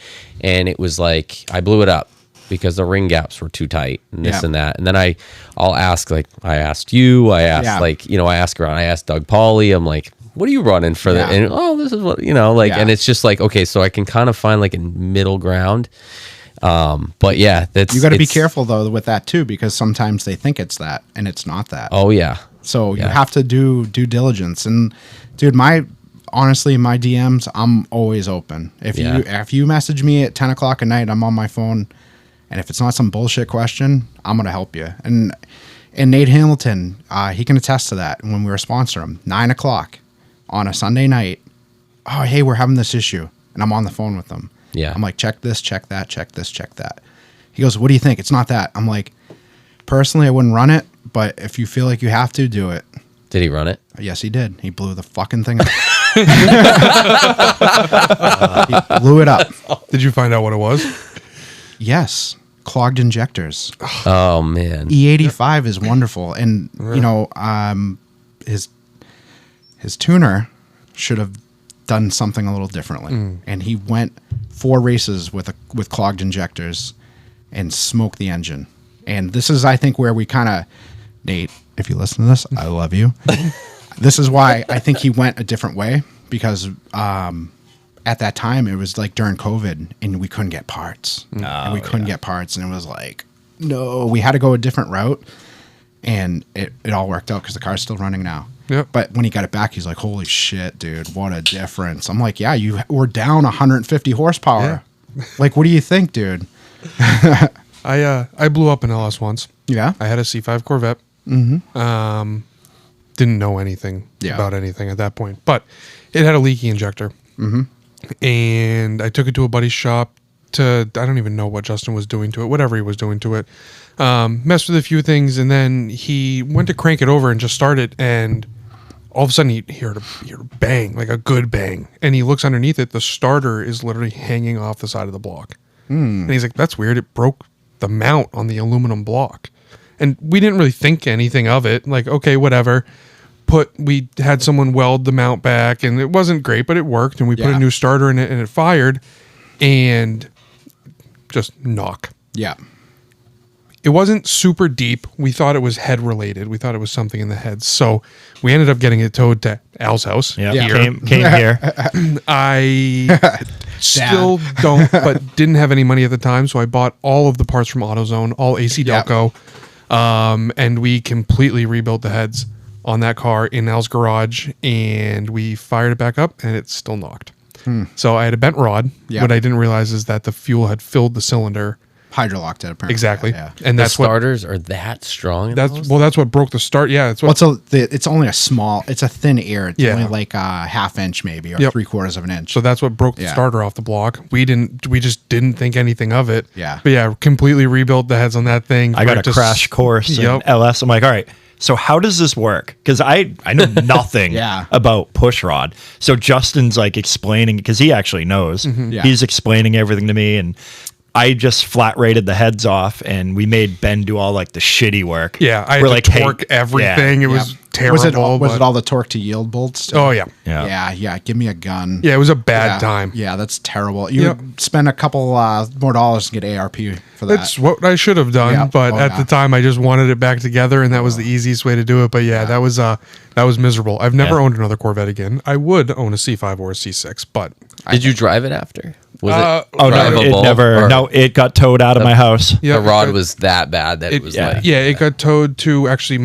where I work now. I didn't work there at the time. I did a fat burnout in the road, parked it, and then sold it a couple days later. Yeah. But I bought it with a rebuilt title, so I paid $7,000 for it, and I think I sold it for like $5,500 with a bad motor. What were you saying about those rods? Well, Powder? in our industry, they do what we call windowing blocks. Oh yeah. We like that. But when they bend, it's actually pretty incredible, because the actual bend is like It's pretty a loop. insane. It's like a pretzel, Oh, right? it's insane. Yeah, almost like a question mark, some of them. I actually almost brought some broken parts for you guys. Like, hey, check this stuff out. What's funny though, like I've never heard of a starter actually breaking the ear. No. Like on Yeah. Volkswagens and Audis and stuff, like it'll just go. Yep, that's it. It'll just bind, and then you throw a wrench on the crank and it won't move. But like the starters must be pretty freaking strong. It's got the power. It's got some power. Unfortunately, the engine did not. Yeah. It would probably still run for another 100,000 miles, but You could drift it. Oh yeah. Oh my God. Yeah. Honestly, we were talking earlier about like engines and stuff, and I was, just giving you if I built an engine, it would have to be crazy. But there's I'm gonna call him a buddy of mine, because we're like two kindred spirits. We're cut from the same cloth. His name's Eli Lucier. He's up in I want to say Bethlehem, maybe, or maybe a little lower. Lucier Motorworks. He has a C5 Corvette. He's drifting. He's actually drifting this weekend, and he did a 4.8 LS turbo. It made like 590 to the wheels with 23 pounds of boost. Wow. Stock rods. Sick. Stock Good tune? rods. Turbo Mike, Connecticut. Oh yeah, Okay. he did my Skyline. Yep. 8,500 RPM. And he pulled some charts and posted it up on his page. Great follow, by the way. Car sounds like a NASCAR. Super sick. 8,900 RPM it hit at one point. And I'm like, dude. Are those LS's cast pistons too?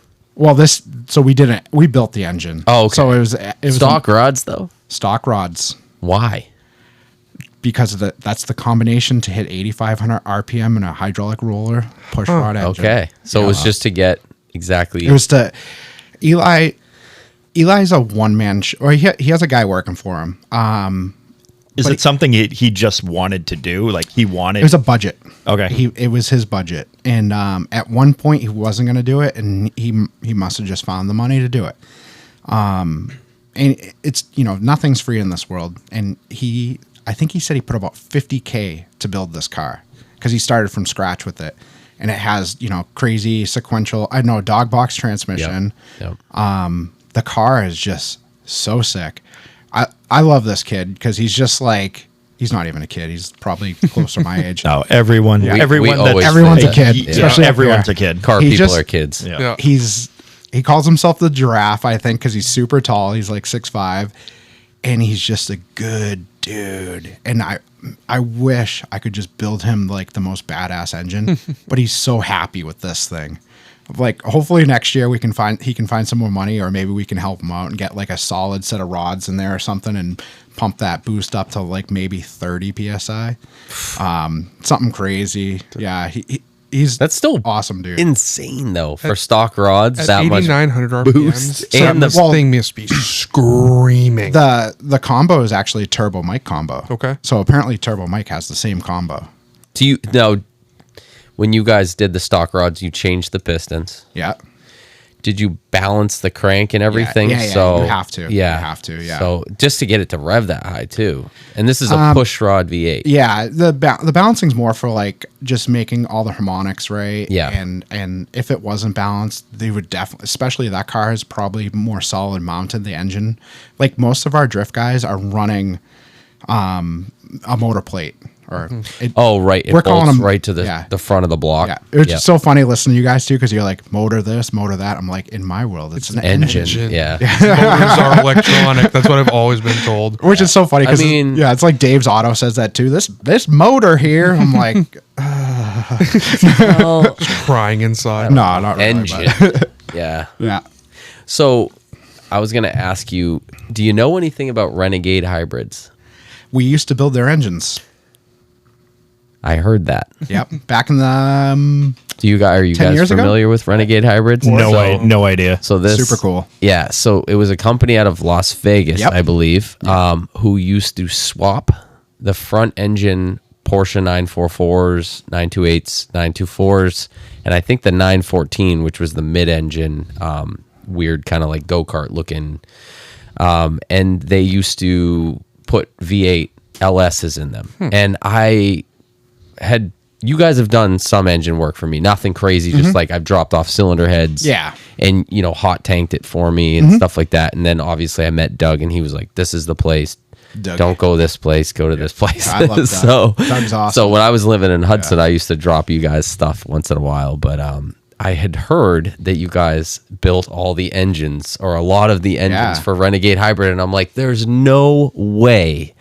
Because it was just like when I was in high school, I was obsessed with those front engine Porsches, and I was like, "Oh, someday I'm gonna LS swap one." Do you know they used to do that with the 911s too?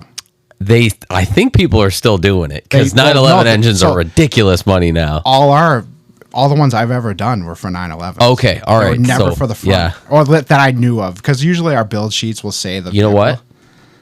My friend Ross had a 996. It was silver, and you guys built his V8. Yes, I actually remember that guy. Yep. He lived in Manchester. Yep. Yep. Yeah. Right Yeah, off 'cause of Webster Street. I remember him coming. I'm like, oh, who's building your car? He's like, I'm doing it. Yeah, he I'm went like, nuts. Oh, cool. Yeah, he went yeah. nuts with that. He ended up selling it to a guy, Series Motorsport, Malcolm. Do you know Malcolm? Malcolm is probably one of the coolest dudes ever. Yeah. Yeah. He's so my wife used to own a plant shop like right by where Malcolm was. And he's like, oh, I'll have to stop in. Now, tell her, if the black guy comes in, it's Malcolm. I'm like, dude, what are you talking about, man? Everyone's welcome to my store. He's like, some people get afraid.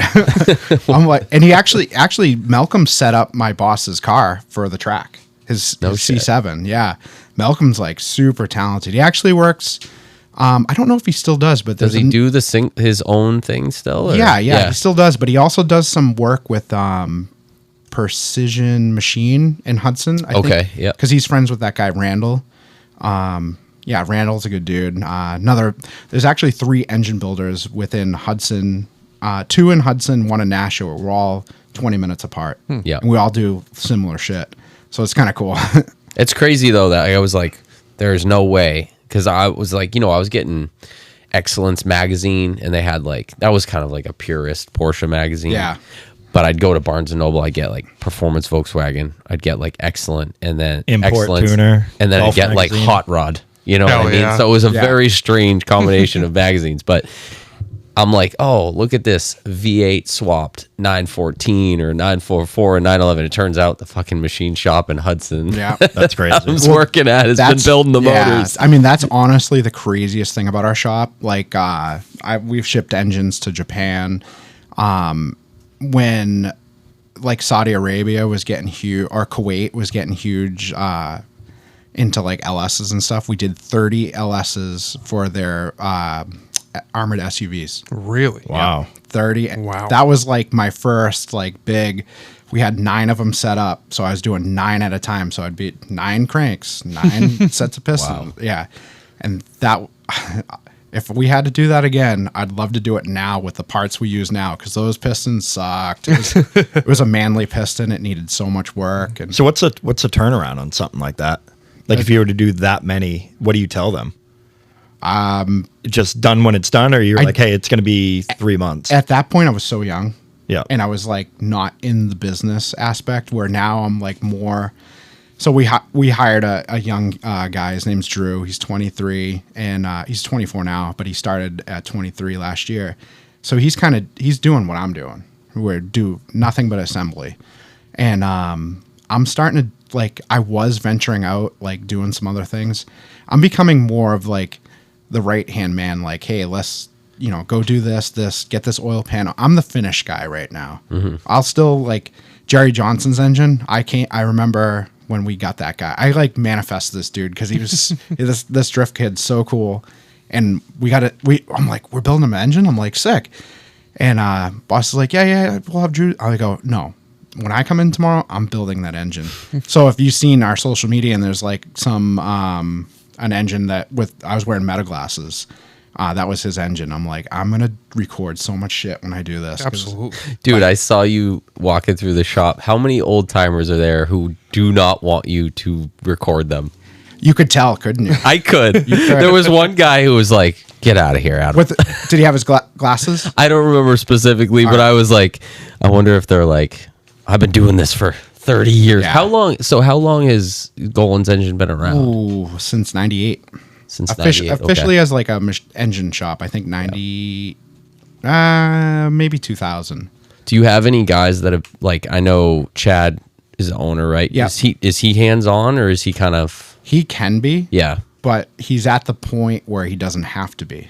Yeah. Yeah, that's where I come into play. Yeah. And so Chad's very, we'll say anal, and he loves to have his finger on everything. So Chad's kind of my mentor when it comes to this stuff, and you'll never find someone that works as hard as him. Like if you say someone works hard, I'm like, I don't know, man. You want to meet this guy? He's the owner. He does all the tech. He does all the sales. He does all the parts ordering. He organizes all the jobs. He sets the schedule. He keeps everybody going. He works 7:30 a.m. till 6 at night, and he'll work Saturdays. This man was tired. How many guys work there? So the original crew, it's Same guys been there a long time? there's 4 of us that have been there. Yeah. So it goes Chad, Yep. and then his friend George. George has been there since 99. So he's the elder. They were actually friends. They actually built Chad's first engine as a 15-year-old together. Wow. Then there's Paul. He started 1 month before I did, and then me. So we're the OGs. this, April will be 20 years for me. That's crazy. Yeah. And then now we have Bobby Flanders, which we call Fish. He part-time does parts washing, strips engines. We have Drew, who's full-time engine assembly. Chad's son is going to be 18 this year. He's going to be he's in the shop now. He's helping getting engines on dynos, stripping engines, whatever we need, doing trash, just doing the new guy stuff. Yeah. Yeah. And it's been fun. So there's 7 of you currently. And we have, Chad and his wife have a friend, Misty. She's like, no other woman could work at our shop. Really? She is. If you have to call one day, you have to call. I'll tell you to call so you can I'll be talk like, hey, to her. I've got a VR6 engine. Can you guys do it? She'd be like, It's a hold on. 2.8. I want to try to get to a 3 liter. She would be like, hold on 1 second, Adam. This guy has a VR6. I don't know what the fuck it is. I'm like, tell him no.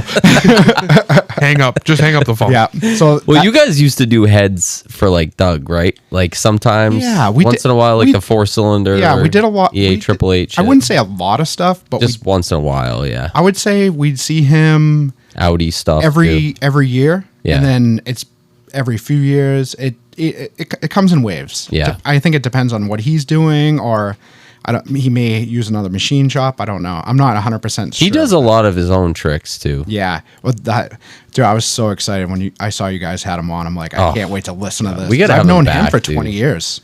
Yeah, he's a strange bird, but he's awesome. Airplane engine. So Yeah. So his personal garage, when we went there is a muscle car on the lift. Yep. There's a E30 M3 in the corner. There's a Volkswagen bus, and there's an airplane. And 1,000 kids in the back. Yeah. And engines. He's got like 3.2 VR6 sitting there from a TT. Like, I went in there, I was like, Jesus. This guy is like the most interesting man in the world. When I was first introduced to Doug, he was talking about this blocks from this, these rods, this piston from this.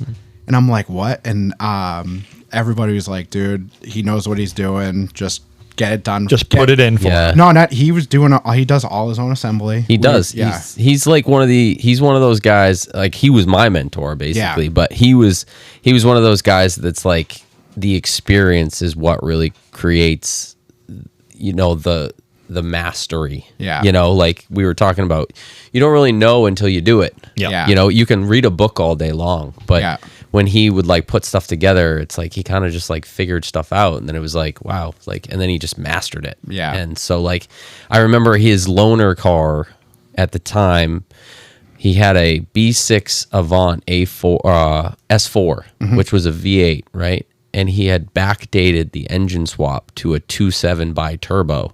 So people were like getting in the loaner car for his shop, and they were like, I thought this was a V8. And they were like, he's like, no. The state eventually came down because he was putting stickers on it. And they were like, this is the wrong VIN for the car, for the engine control module. Yeah. This is crazy, but like, I didn't know I knew of him before that too, because my friends were big into Volkswagens. They had like, Passats and stuff, and they were on the forums. And they're like, yeah, this guy hooked me up. He told me all this stuff. I'm like, oh, cool.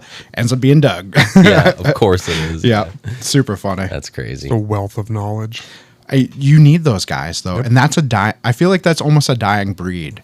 I'm willing to share whatever. Like our new guy Drew, I can't hold back. I tell him everything, and I'm like, dude. I remember the first couple weeks too, because he came from UTI, so he's like, "Oh, you got to do it this way." I'm like, "Listen, son, sit down, buddy." Son, I said to him, I'm like, "We do things a certain way. I'm gonna teach you the way I do it, but I said, if you think there's a better way, let's talk about it. Let's figure it out. And if it's truly a better way, let's do it." Yep. And that was how I learned. So my real mentor, as far as engine building, is the machinist Paul, who's the guy with the glasses. Probably like, "What are you doing? Yep. What are you looking at? Why are you looking at me?" Yeah, I probably should pay him because I work on something like, all right, is this right? He's like, yeah, you're good, put it together. I'm like, I distracted him so much. Probably got yelled at by my boss so much. Yeah. But you need those guys, and you need the guys who are going to who are willing to share the information. I feel like there's so many gatekeepers in any aspect of motorsports or whatever it might be, but that just like, why are you holding on to it? Yeah. If this person is genuine and they want to learn, especially if you guys are in the same industry or even in the same business, like, it's like, why not tell this person what they should be or what they could be doing? Yeah. I mean, whether I stay with Golen Engine the rest of my life or if I went somewhere else, if I'm responsible for training someone, I want him to be me. Yep. Not, of course. As good or better.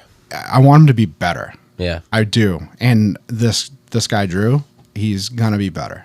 That's awesome. I can tell you right now, he is like, and it also it's based on your mentality as well. I was kind of a fuck up in my 20s, did a lot of partying. Some Fridays I wouldn't show up. This kid barely on his phone. He's he has a studio apartment. I said, "What are you doing? You going home to do prison workouts?" He's like, "Yep." He's very by the book, very quiet, but he's very good. He's very thorough, and he's willing to learn. He's willing to listen. And I learned being yelled at. Yep. And that's just how it was when I joined the shop. And there was a lot of yelling and a lot of pressure. It was faster. Well, we had a lull this last year. I don't know what happened. It was slower. And I'm like, dude, let's do this. It's going to be perfect. But now it's like, all right, let's pick the pace up. We're busy again. Yeah, because we're like 3 months booked right now. Really? Yeah. That was going to be one of my other questions. Yeah, 3 months. Yeah, and that's the sweet spot. 2.5, 3 months. That's where he likes. There's other company like Nelson Racing Engines out in California is 8 months. So we actually, it's nice that they're 8 months because we get some kickback. Yeah. Do you get local dealers or anybody that's sending you some of the newer stuff for machining? I know a lot of it's just replace stuff. Modern Auto, which is a used car dealer, they send stuff to us. Just basic stuff, Yeah, right? I think the way I'm not sure how Volkswagen is, but GM's just like, let's just throw heads on it. Let's just throw pistons in. It's basically replaced. They do a lot of long blocks too. Yeah. I mean, I have a friend that worked at the Cadillac dealership in Manchester, and he would tell me, he's like, dude, where the rings are wasted at 30,000 miles in these like SUVs, he goes, we're just throwing pistons in. He goes, the best part, there was like 3 of us that got the engines done at the same time. No priming, just start. He goes, the sound was incredible. Oh. It was like... It'll be fine. The oil will come up. It'll be all right. Oh, my God. I could never do that. It just hurt my heart. It's wild. Oh, it hurts. It hurts so bad. Yeah, they don't care. What was that old Cal? Oh, yeah, dealership? Was They it don't give a Talarico? No, Warner. That was It was Nashua. Warner, yeah. Oh, Talarico was out of Milford. Yeah. Oh, was it Milford? Yeah. Yeah. What was the I one thought in Nashua? didn't they have one on Gold Street? I don't think so. I can tell you it was so good it's not there anymore. Hell yeah. What was the one? Was it a Buick or a Cadillac Lincoln? dealership? Oh, it was a Lincoln dealership right on West Hollis Street in Nashua. Yeah, that's gone too. That was isn't it? that was like a long time ago. Yeah. But I grew up in Nashua, so I remember all the old car dealerships there. Yeah, I grew up on the other side of the state, so I know not. Like, I've learned everything now. Where it's like, I like this part of the state better. There's more stuff going on. Where I grew up was in the woods. It was cool at the time, but I just feel like Where'd you grow up? Danville, New Hampshire. I think you said that earlier. Yeah. I grew up. Where the hell is Danville? It's in between Hampstead and Kingston. Yep. Oh, okay. If you're if you're on 111, Yep. you're in Danville for approximately 2 miles because it's on the left side of 111. Yep. It's a kind of a weird town. We have Yep. one store that a friend of mine owned that they sold off, and no traffic lights. Yep. Just in the beginning. Yeah. Gotcha. But as far as I've been through it. Oh, I'm sure you have. Yeah, you blinked though and you didn't see it. That was the issue. Yeah, if you went down like 107, Yeah. right around there, Fremont area, you probably went through. Yeah, Fremont. It's definitely a town that you don't want to speed in because they're bored. I've probably gotten pulled over there. Oh, hell yeah. Believe me, I've spent my fair share on the side of the road there. Is there a motor that you guys don't work on that you kind of wish you did, like, or dabbled with at least? Absolutely. That's actually a great question. I would work on so much more stuff. It's not up to me. 2 JZs, I'd take them in all day. I like them. I think they're super cool. I don't think they sound as cool as everyone thinks they do, but it's such a cool engine. Yeah. There's a couple other things I'd like to start, like We just got a Godzilla in the I think it's a 7.3, right? yep. A 7.3 push rod engine. We're having a hard time with getting parts, but that's going to be a cool one. I think that's going to be 1,000 horsepower once we, Damn. What's Godzilla? It's a Ford it's a Super Ford. Duty. Yeah. Oh, okay. it's Ford's newest gas engine. It's replacing the 6.2. He said Godzilla, Yeah. and I immediately thought GTR. Yeah. Yeah. Yeah, they right, did yeah, it. right. They did a 6.8 and a 7.3. Yep. And now I think they got rid of the 6.8 moving Yeah. forward for 27. Yeah. And it's just the 7.3. I mean, personally, I'd like to get into more overhead cam engines, GTR, the VKs, and that Nissan engine too. This is a VK56. What, the newer one? No, the old one, the V8 overhead cam From the Titans. yeah. Yeah, a lot of people are talking some cool stuff about those. I'd like to deal with those. I'm actually working on a Gen 3 Hemi right now that's going to be 1,200 horsepower with a Pro Charger. Local dude, super awesome. There's another shop that we actually deal with, J&M Auto in Lynn, Mass. Okay. I've done probably 10 engines for them, easy, maybe even more. Built engines or Yep, stock? usually Okay. 416s, Yep. LS3 or LTs. What's the Challenger? The 6.4? Do you guys do a lot of that stuff? That's what I'm working on right Okay, now. Yeah, yeah. 6.4 Hemi. It's actually going to be a 426. It's a 426. It has a stroker crank in it. Do you like those engines? No. For the record. They just shitty to assemble. And They're awkward to me because it's a Hemi head. Like, so in an LS, all the rock arms are together. It's straight. Where a Hemi head, they have two racks. It's almost like a dual overhead cam. Yep. And the racks are together. They're They're a little different than it's not fun. Personally, if it was me, we'd be doing solid roller race engines all the time. I'd be adjusting valves, having fun, being on the dyno, like, hey, let's warm this thing up, and oh yeah, the 10th lash, we're looking good, let's go. Do you guys on the older stuff, do you fit carburetors and Yeah. So Yeah, so our dyno guy, George, who you would never see on a video because he hates being videoed. He says, get that fucking social media stuff away from me type of guy. Awesome dude. So he likes How the flock old is he? cameras. he's cutting them down with the sawzall. He's out there. He would probably, I shouldn't say it. he would not be happy. How old is he? 52. Yep, I mean- sounds about right. Yeah. It's kind of wild. Like I got two guys that I work with, 51 and 54. Yeah. And we're like a full generation apart. And Oh, yeah. We're only 3 years, you know what I mean? So Chad and George are both maybe 53. Paul's 63. And then I'm 41 this year. So it was quite a spread. Yeah. Where I can tell you for a fact, when they were 35 and I was young, I'm like, you guys are pussies, your backs hurt. And then I'm 35, I'm like, oh God. Holy shit, everything hurts. I'm like, I'm sorry. I was so wrong. And now you have the 23 and the 18-year-old working under you Yeah. that you're like, listen, guys, everything's going to Yeah, suck. I failed to mention our 23-year-old guy, Drew, 6-pack abs, Oh, yeah. works out all the time. Like, what are you doing for fun? I'm going hiking. I'm going biking. What are you doing? You guys have a psychopath working for you. I hope you know that. He's awesome. He's No, dude. just kidding. I wouldn't trade him for the world. I was so at first I'm like, this is gonna suck.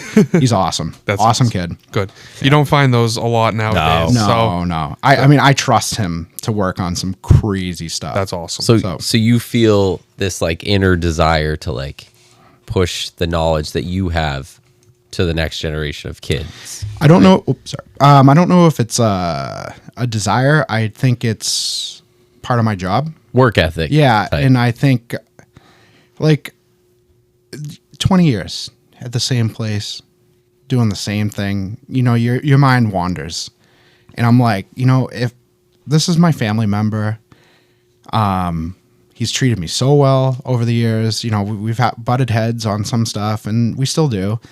But I would never leave him high and dry. I'm never gonna screw him over. As far if you're giving me a guy to train, dude, I want you to excel. It's gonna make me look good too if he does well.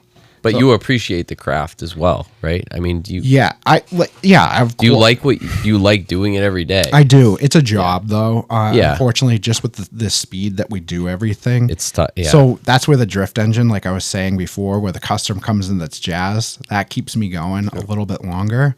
I have a lot of irons in the fires, they say too. I have a side business that I do at night or in the mornings. And so it's crazy. Do you have OnlyFans? No, I actually make cement pots and decor for Beautiful. cement planters for plants. Did your wife, she had the flower shop, The right? plant shop. Yeah. Okay. Did that? Yeah. You say she's no longer. Yep. I saw you guys post a bunch about that. Yeah. It We was. didn't make it over there, unfortunately. It was but- awesome. Yeah. It really was. It was super cool. And it got me into my side business. It was just so much over. It's like our store had 1,500 plants, and it was just her taking care of the stuff. And the shop wasn't making a lot of money. So Yeah. I had to focus on my side business to make that extra money. So then resentment happens. Not so much with her, but just not being able to help out. Yeah. And then people are like, I can go to Home Depot and get this for cheaper. I'm like, that's great. I'm Yeah. so happy Yeah. for you. I drove to Long Island, New York to pick this plant up last night. right? Like, Yeah. Yeah. That's a tough, I mean, that's a tough business, I think. Well, every shop's closed. I had my pots in 9 different stores. They're all closed. Wow. Every single one. Or there's one open in Maine still called Terrarium, but they don't buy from me anymore because they're so slow. They Yeah. can't wholesale pots at the price that I have to make. Have you ever heard a house by the side of the road in Wilton? I have, yes. Okay. That's where we started. Okay. Yeah, we actually started her business out of a camper, a 1970s Coachman camper that Hell she yeah. bought from a plant store up in Concord called Penumbra. Okay. And the first 6 months we did that. And I go, all right, so what's the plan with winter? And then we opened the store. We did the store for 3 years. Dude, I thought it was hilarious because I see like him like with the engines every day, and then it was like he's like working on like plants and like flowers, and I was like, this guy, we got, he's just. I mean, I'm a bigger dude. I don't take care of myself physically, but like mentally, I take care of myself. Like I stay busy. I do as much as I can when I can. And if you told me that I had to work 12 hours a day for the rest of my life, and it was something like engines and this, all right, cool, let's do it. Yeah, it's a good balance because Yeah. you get the nature aspect of it. Like we all love engines and like parts and putting stuff together and taking it apart, but like sometimes like when you're outside and you're like smelling the flowers, it's Yeah. like you need to touch the grass every once in a Yeah. while, because it's like if you didn't have both worlds, it would Yeah. be one or the other. It's I grew up in a great household, but mentally I was, bullied and put down. And so I had a lot of years of like trying to figure life out. And then I got thrown into the engine shop and I never figured anything out. I never figured the problems. Then I doing engines. I had a bad relationship for a long time. And then I met my wife, and it's like, all right, this is how life should be. yeah. So then the plants was a positive aspect. Like Absolutely. So work was crazy, and I could go home or go to the shop. Oh yeah, I'll water that. Yeah, we'll do that. It's like a way for you to relax. Yeah, and so like my wife doesn't do that anymore, but she goes thrifting and gets vintage material and now makes bags, tote bags and stuff. Like Nice. So today's Friday the 14th. Tomorrow we're going to be on Boylston Street in Boston vending. Sunday we're going to be in Southie vending. Oh yeah. The week after we're going to be in Hampton vending. So it's like my weekend is consumed by work, but I get to spend time with my wife. Yep. And everybody that comes, I get to be nice. Yeah, it's I'd cool. be like, hey, how you doing? And it seems like forced and fake, but it's not. That's actually how I want to be. I don't Right. want to be negative. And it's almost like pent up. Like it's Yeah. putting out so much of it because you don't get to put it out like all week at work. And I mean, I'm chilling out. I get to talk about my wife. Like, yeah, she does all this. And I get to be proud of something. Yeah. And you're almost kind of a lackey. Like you're just with her to like help her and do all the things. You don't Yeah. have to put too much brain power into it, if that makes sense. Zero brain power, 100% muscle. Yep. And that, I mean, honestly, like, me and my wife fight about it because sometimes I'm like, I don't want to do this anymore. But then when you fight, you're arguing. But the second we hit the parking lot, smiles. Yep. And it gets pushed away, and we may argue a little bit, but it's like, hi. It honestly like changes your day a little Yeah, bit. that's Plus, awesome. most of those events have good food, good Yeah. beer. Yeah. So I'm like, where I'm going to be. Yeah. Good people. Yeah, I mean, every once in a while, just even the plant world, like, oh, that's so expensive. And it's like, well, with this stuff, it's like People actually say that shit? oh my God, dude. That's crazy to Dude, me. Because it's like you're running like a kind of a boutique type situation. Like, Imagine The lowballing plant someone world on is a plant world is aggressive. Aggressive. what is wrong with people? Listen, Like, there's such Jesus. thing as rare plants, just like rare cars, and sometimes rare plants cost as much as cars. I believe it. Yeah. My cousin's husband was super into plants, and he would Yeah. be buying stuff from like South America. Yeah. That you would get for he'd be for literally one stalk of a plant Yeah. would be paying like $600 So for I- one stalk so to my- propagate and then resell. And I got you beat. So my friend Matt, he owned a store called the Plant Ward. Him and his wife did, and he had all these connections in Thailand. Like just because he's a mover and shaker. So there was a plant. It's called like a spirituous or something like that. $3,000 for one leaf cutting, rooted. So it was one full thing with roots. $3,000. You can buy that same thing for $50 right now. Oh, Yeah. Wow. oh, Yeah, like a whole plant, $50. So it's like there's a plant called a Monstera albo. They used to be $400 or $200. I paid $200 for a 2-leaf cutting, rooted. Right, you can get that same plant for $15 at Lowe's now. yep. So it's like all this money. Yep. Yeah, Shauna paid like $135 for like a 2-stock one, probably like Yep. And 4 or 5 years ago or something like that. Guess what? I got the cement pot for her too. Honestly, I might be hitting you up about that Anytime, because she guys. would love that. I almost brought pots too for you guys. Like, Have you seen Kim's stuff? no. Oh, she's deep. Yeah?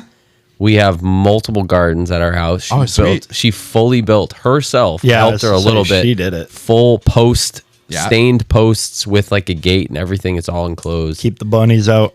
Her right now, I mean, the biggest find thing, a way the most impressive thing is like the flowers are just all blooming. Like she started it 2 years ago, and it was kind of like, yeah, it looks pretty good. And now it's like, holy shit, these beds are full of flowers.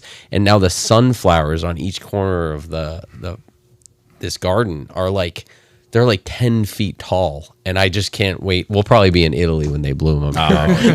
Oh yeah. I'll set a camera up to record on it so you guys can watch them. It happened every year when we would go on vacation in May, and like all of her dahlias would just all bloom. Yep. Like when we were in May on vacation. And she's like, her mom would go there, take pictures of it and send it That's to nice. us. That was part of what we were looking for when we bought our house.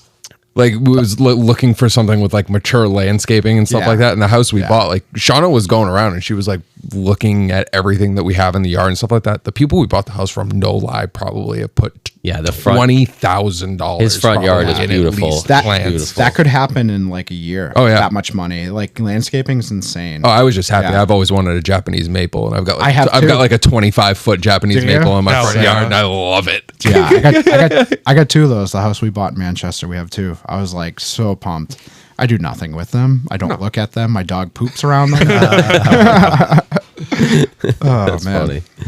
So I had been thinking about this for a minute. So you had talked about, I heard you say irons in the fire, and I know you were talking about your cement pots and stuff, but Yeah. then you were saying about wanting to train someone. It almost sounded like, so if you ever left, you left Chad with a good replacement. Exactly. Yeah. Is there thoughts of going somewhere else, or is there thoughts of going maybe not somewhere else specifically, Maybe but a like, completely different career choice. Exactly. Yes, it would be. It would have to be my own thing though. Yep. And that's what I try to do with the cement pots. And it's just like at this moment of time, it probably wouldn't be feasible. Just my wife's, she's doing the best she can. Yep. But as everybody knows right now, inflation's up. It's crazy. And I'm comfortable at my job. Yep. Every day I know, and that is where I always have those thoughts. Am I capable of actually being my own boss? Because the work's there. I don't have to find the work. Yeah. So that's a big thing. There's always been thoughts when I wasn't confident in my job there was a lot of thoughts. I was almost went back to do plumbing or electric. I'm like, I can't do this. Yep. And it probably took 8 to 10 years before I was like not listening for the dyno. Yeah. Like now the thing runs. I'm like, oh, cool. Yep. Whatever. Moving on to the next thing. Is there something wrong? No. Good. All Yeah. right. And if there is something, You can fix it. I would say since Drew came and maybe a year before, George runs the dyno and stuff. He would come in and be like, hey, oil pressure's a little low and I don't have to go, Chad, do I have time to go down there? I just go. Yep. I go down, we drop the oil pan, we do whatever we need to do. And it's just crazy. Like I had actually that epiphany recently where I'm like, I'm an old fucking guy. Because it's not like, Yeah. oh, what's wrong with the engine? I'm like, all right, let's see what's wrong. Yep. Let's dive in. Yep. Yeah. Let's figure it out. Did I screw something up? Did I not torque something? Or Exactly. so It just took 10 years it took 10. to you to get to that point. And I would say it took 10 because I was an alcoholic. And I always suffered from confidence. And even though the engines were fine, because that's 2017, 10 years for me. Oh, wow. So I was already pretty deep into the drift stuff. It's when the drift engine started coming back. And I was like, so you have, say, 200 runs, 200 drift runs. Engine looks mint. Bearings are great. I'm good at this. And I had to have that moment in time. And it sounds crazy, but my dad died in 2017. So it was like, I don't gut that guy anymore. I don't have that guy that can call me up and be like, hey, shut up. You're good. You're good. So I was like, well, I guess I got to be a man now. Even though I'm fucking at, 2017 was how many years ago? 9. 32? Yeah, I was like 33. Yeah, something like that. Yeah.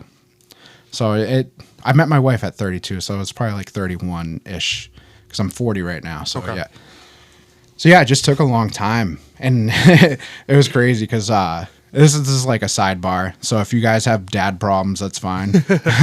So my dad did a lot of drugs, had a lot of head injuries and stuff, and he had a motorcycle crash and had a brain injury. They never said that. They never, they were just like, oh, it's early onset Alzheimer's, and it's like, but why? And it was all the alcohol and all the coke and all that. So at one point, my his mother was taking care of him, like helping him go to the bathroom, or cooking him meals. And at one point, she said to me, "Hey, just want to let you know, you got to start coming down and helping out." I'm like, "What do you mean?" And no one ever knew.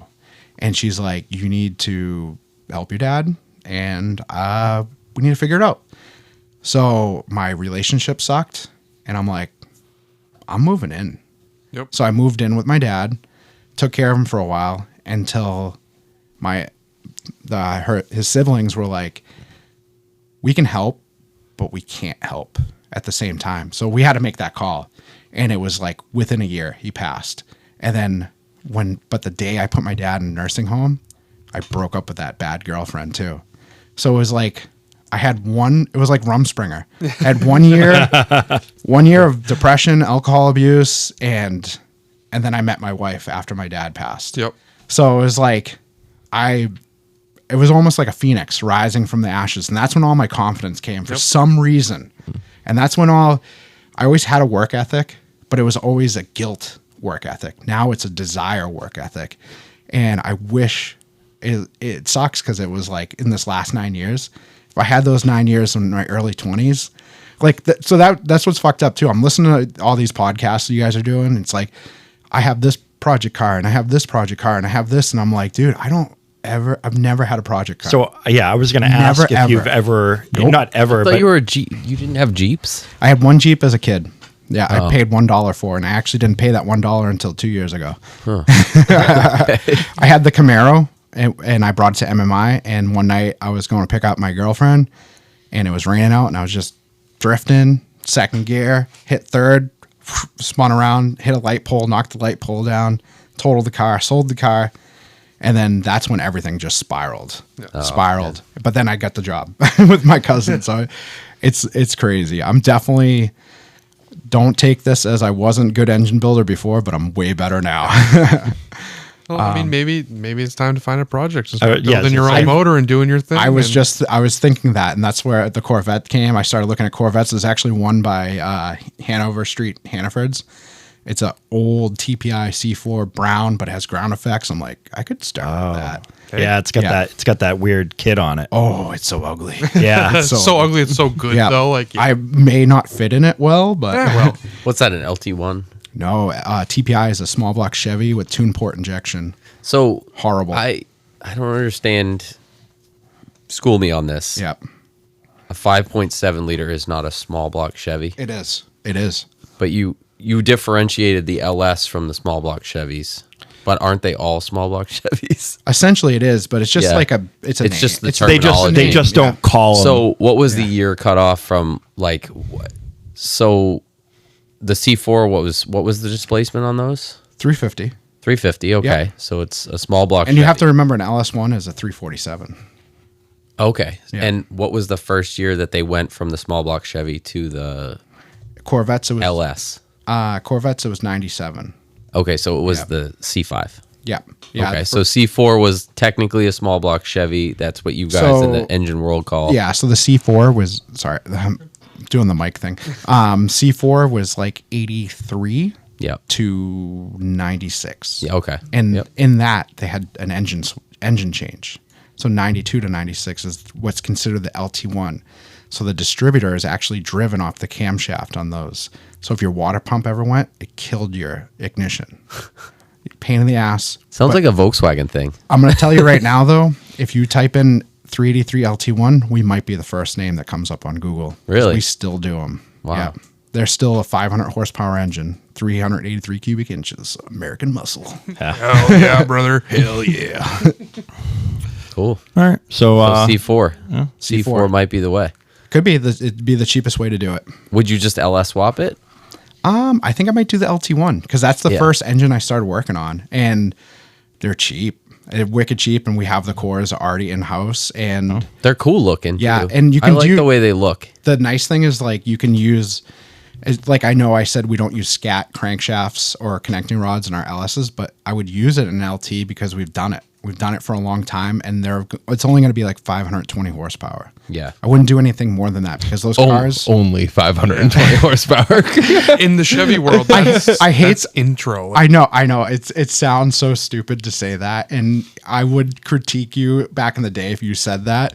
But in my world, dude, if someone's not coming up to me and being like, "I want 800," I'm like, "Are you even building an engine right now?" I feel like I'm not even having fun anymore. Yeah. Do you like the chrome stuff and all, like the covers and all that? No, Or you Chrome kind of don't- like Chrome lean- don't get you home. No. No, I like black. Everything black. Black, Yeah, okay. black. All right. Because it's gonna get dirty anyways. Right, What's the chrome? Edelbrock aluminum stuff. If you're not coating that, if you're not powder coating that, it's gonna look like shit. What about Jet Hot? Do do you you mean like the Jet Jet Hot coatings? I don't think we've ever dealt with them. Oh, okay. So they actually offer a coating that's like up to, I don't know, 2,000 or 2,500 degrees. I don't even know what the something rating is. crazy. Yeah. But they do a polished, so you can do your headers in like polished. And I don't know how they hold up. I saw one guy down at the Elm Street show. Mm-hmm. He had white headers, and you could tell he must have cleaned them with something, so they were stained. But he was like, "These have been on here for like 3 years. Who knows if it just goes in the garage after the show?" But He takes it out once a year for downtown. it was straight up exhaust headers, Wow. and they were white, and it was pretty cool. I would myself. I'd probably just black everything out. Yeah. It's just like DTM build. Yeah, wrinkle TTM black. I don't know. World. It's like, yeah, I'm gonna pop the hood, and to me, I don't get off on that stuff as much as some people do. I mean, if you got a big monster turbo, all right, that exhaust looks sick, right? Yeah. You know, like all the welds and stuff. That I'm into that. But if and I think that comes from like I love MotoGP. And I love like cone exhausts and stuff, like the old dirt bike. So I like the natural finishes for the exhausts and things. But the engine, you open the hood especially on a small block Chevy, the air cleaner's taking up everything. Like if I'm doing a front drive setup, there's a company called Wagner, and they do like a contrast cut, and it's black with, the polished. I'd do that, but I know for a fact I'm not the guy to keep that clean for a long time. Yeah. I'm going to drive that motherfucker, and it's going to look like crap soon, So it's like, Maybe a little bit of polish in there, but just brushed. the only polish would be my belly hitting the fender wall while I'm working on it. Cleaning the dust off. At some point, I mean, my garage is completely, I have like a 1.5 wide garage. It's completely converted into a cement pot making I was going to say facility. something with plants. No plants. My wife said I will never own another plant. We have no plants in the house because it ruined it for her. That kind of, Yeah. At one point, I'm like, hey, if we build a house, should we get a sun study done? She's like, yeah. Now she's like, if you bring that plant home, I'm killing you. I think it would, I don't know. Sometimes, does she do gardening at all? No, she has dahlias. Yeah. Yeah, but she's so busy. Like when she makes our bags and stuff, a single bag could take an hour and a half. Yeah. So it's like she's busy, and she works at a yoga studio locally called Humble Warrior. So she's a busy gal. Yeah. That's awesome. Yeah. So would she be supportive of a dusty C4? No. No, because I'm going to be sending them to you when I see them. Dude, I hope so. No, because she's realistic. The house needs windows. The house needs a roof. The siding. This. She wants a bigger house. She wants So she's a homebody. She wants the house to be perfect, and then the projects can come. And it's like I went through 20 years of like putting money into everything else. But I built a Harley. I got my dad's Harley, and I got some money from him. I think you've seen pictures of it. It's freaking insane. I don't know. Was it chrome? No, it does have chrome pieces. It does. So I got a thunder header, which is like super loud, but I bought the flat black exhaust, and I said, you know what? I don't know if I saw it. I'm going to get the chrome cover. So everyone's like, why'd you do that? I go, because it looks cool. They're like, yeah, but I go, shut up. It's my bike. Yeah, it's not yours. It's Leave me my alone. bike, but the wheels are black. The front end's black. Everything's black. The paint is actually, everyone calls it the Superman or the Spider-Man because I chose red. It's a panel style paint job that my buddy did. If you need bike paint, After Hours Paint Works. Little plug. Oh, he's phenomenal. He's such a good dude. No pictures on his Instagram. It's there. They're deep. Are they deep? It's a deep cut. Oh, okay. I'm going deep. Most of it's all. I went pretty deep. Most of it's the dog now. I think I have it saved somewhere. Deep cut. I was like, it could be a story thing, No, Do it's not come. Yeah, I mean, so that was my one project. Yep. That was 2018. You still have it? Oh yeah. You ride it? No, I haven't. Wait, this thing? No. Yeah, That's yours? yeah. Dude, that thing's pretty badass. Hey, dude, I'm kind of a big deal around here. Wow, that paintwork is insane, Yeah, dude. dude. What is it? What's the bike? 2006 Street Glide, 88 cubic inch cams, wheels. That's crazy. Yeah, it was a Street Glide, but I turned it into like an Ultra Glide by raising the rear suspension and stuff. It is all black. Justin would be all stiff right now. Oh yeah, rock hard. Yeah. Anytime you want to see it, I have a 20-foot container at my house. It's sitting there silent and quiet. I'll never sell it, but it's not involved in my life right now. I think that C4 could also fit in the 20-foot container. No, dude, I still have stuff from our store in there. Oh yeah. Yeah, I it think was you need tough. to color match. Is that the brown one for sale? C4. Same paint scheme. What's that? The C4 has to have the paint scheme. I just want to let you know that paint job costs about $8,000. Oh shit! So never mind. I actually, sorry, Jeff, if no one's supposed to know this, I bought him a turbo kit for his Road King, and he painted my bike for me. Yep. Yeah. That's a good friend. That's Yeah, awesome. amazing dude. Yeah, he was in my wedding. Like, love the dude, awesome dude. But yeah, so that's it. That's him. Yeah. Harley guy, Corvette guy, and that Corvette is for sale. By the Did way, you know how much? probably under 10. It looks like a wrap box. I just don't have the money to do it Yeah, right yeah. now. We're rebuilding still. The store closed at the end of 2024. Yeah. So I'm trying to claw my way back. There's always another car. Yep. That's what I hear, you know. I think you're safe with the C4.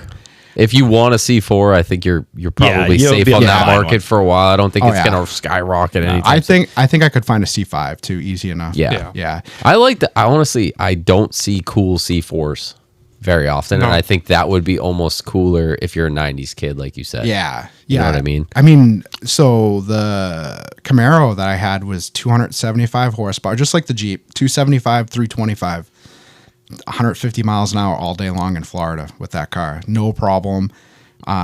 Trip to up to third gear, like at 19 made me feel like I was driving the fastest car in the world until like a Porsche went by or something. Because in Orlando, Florida, there was some sick cars. Oh, yeah.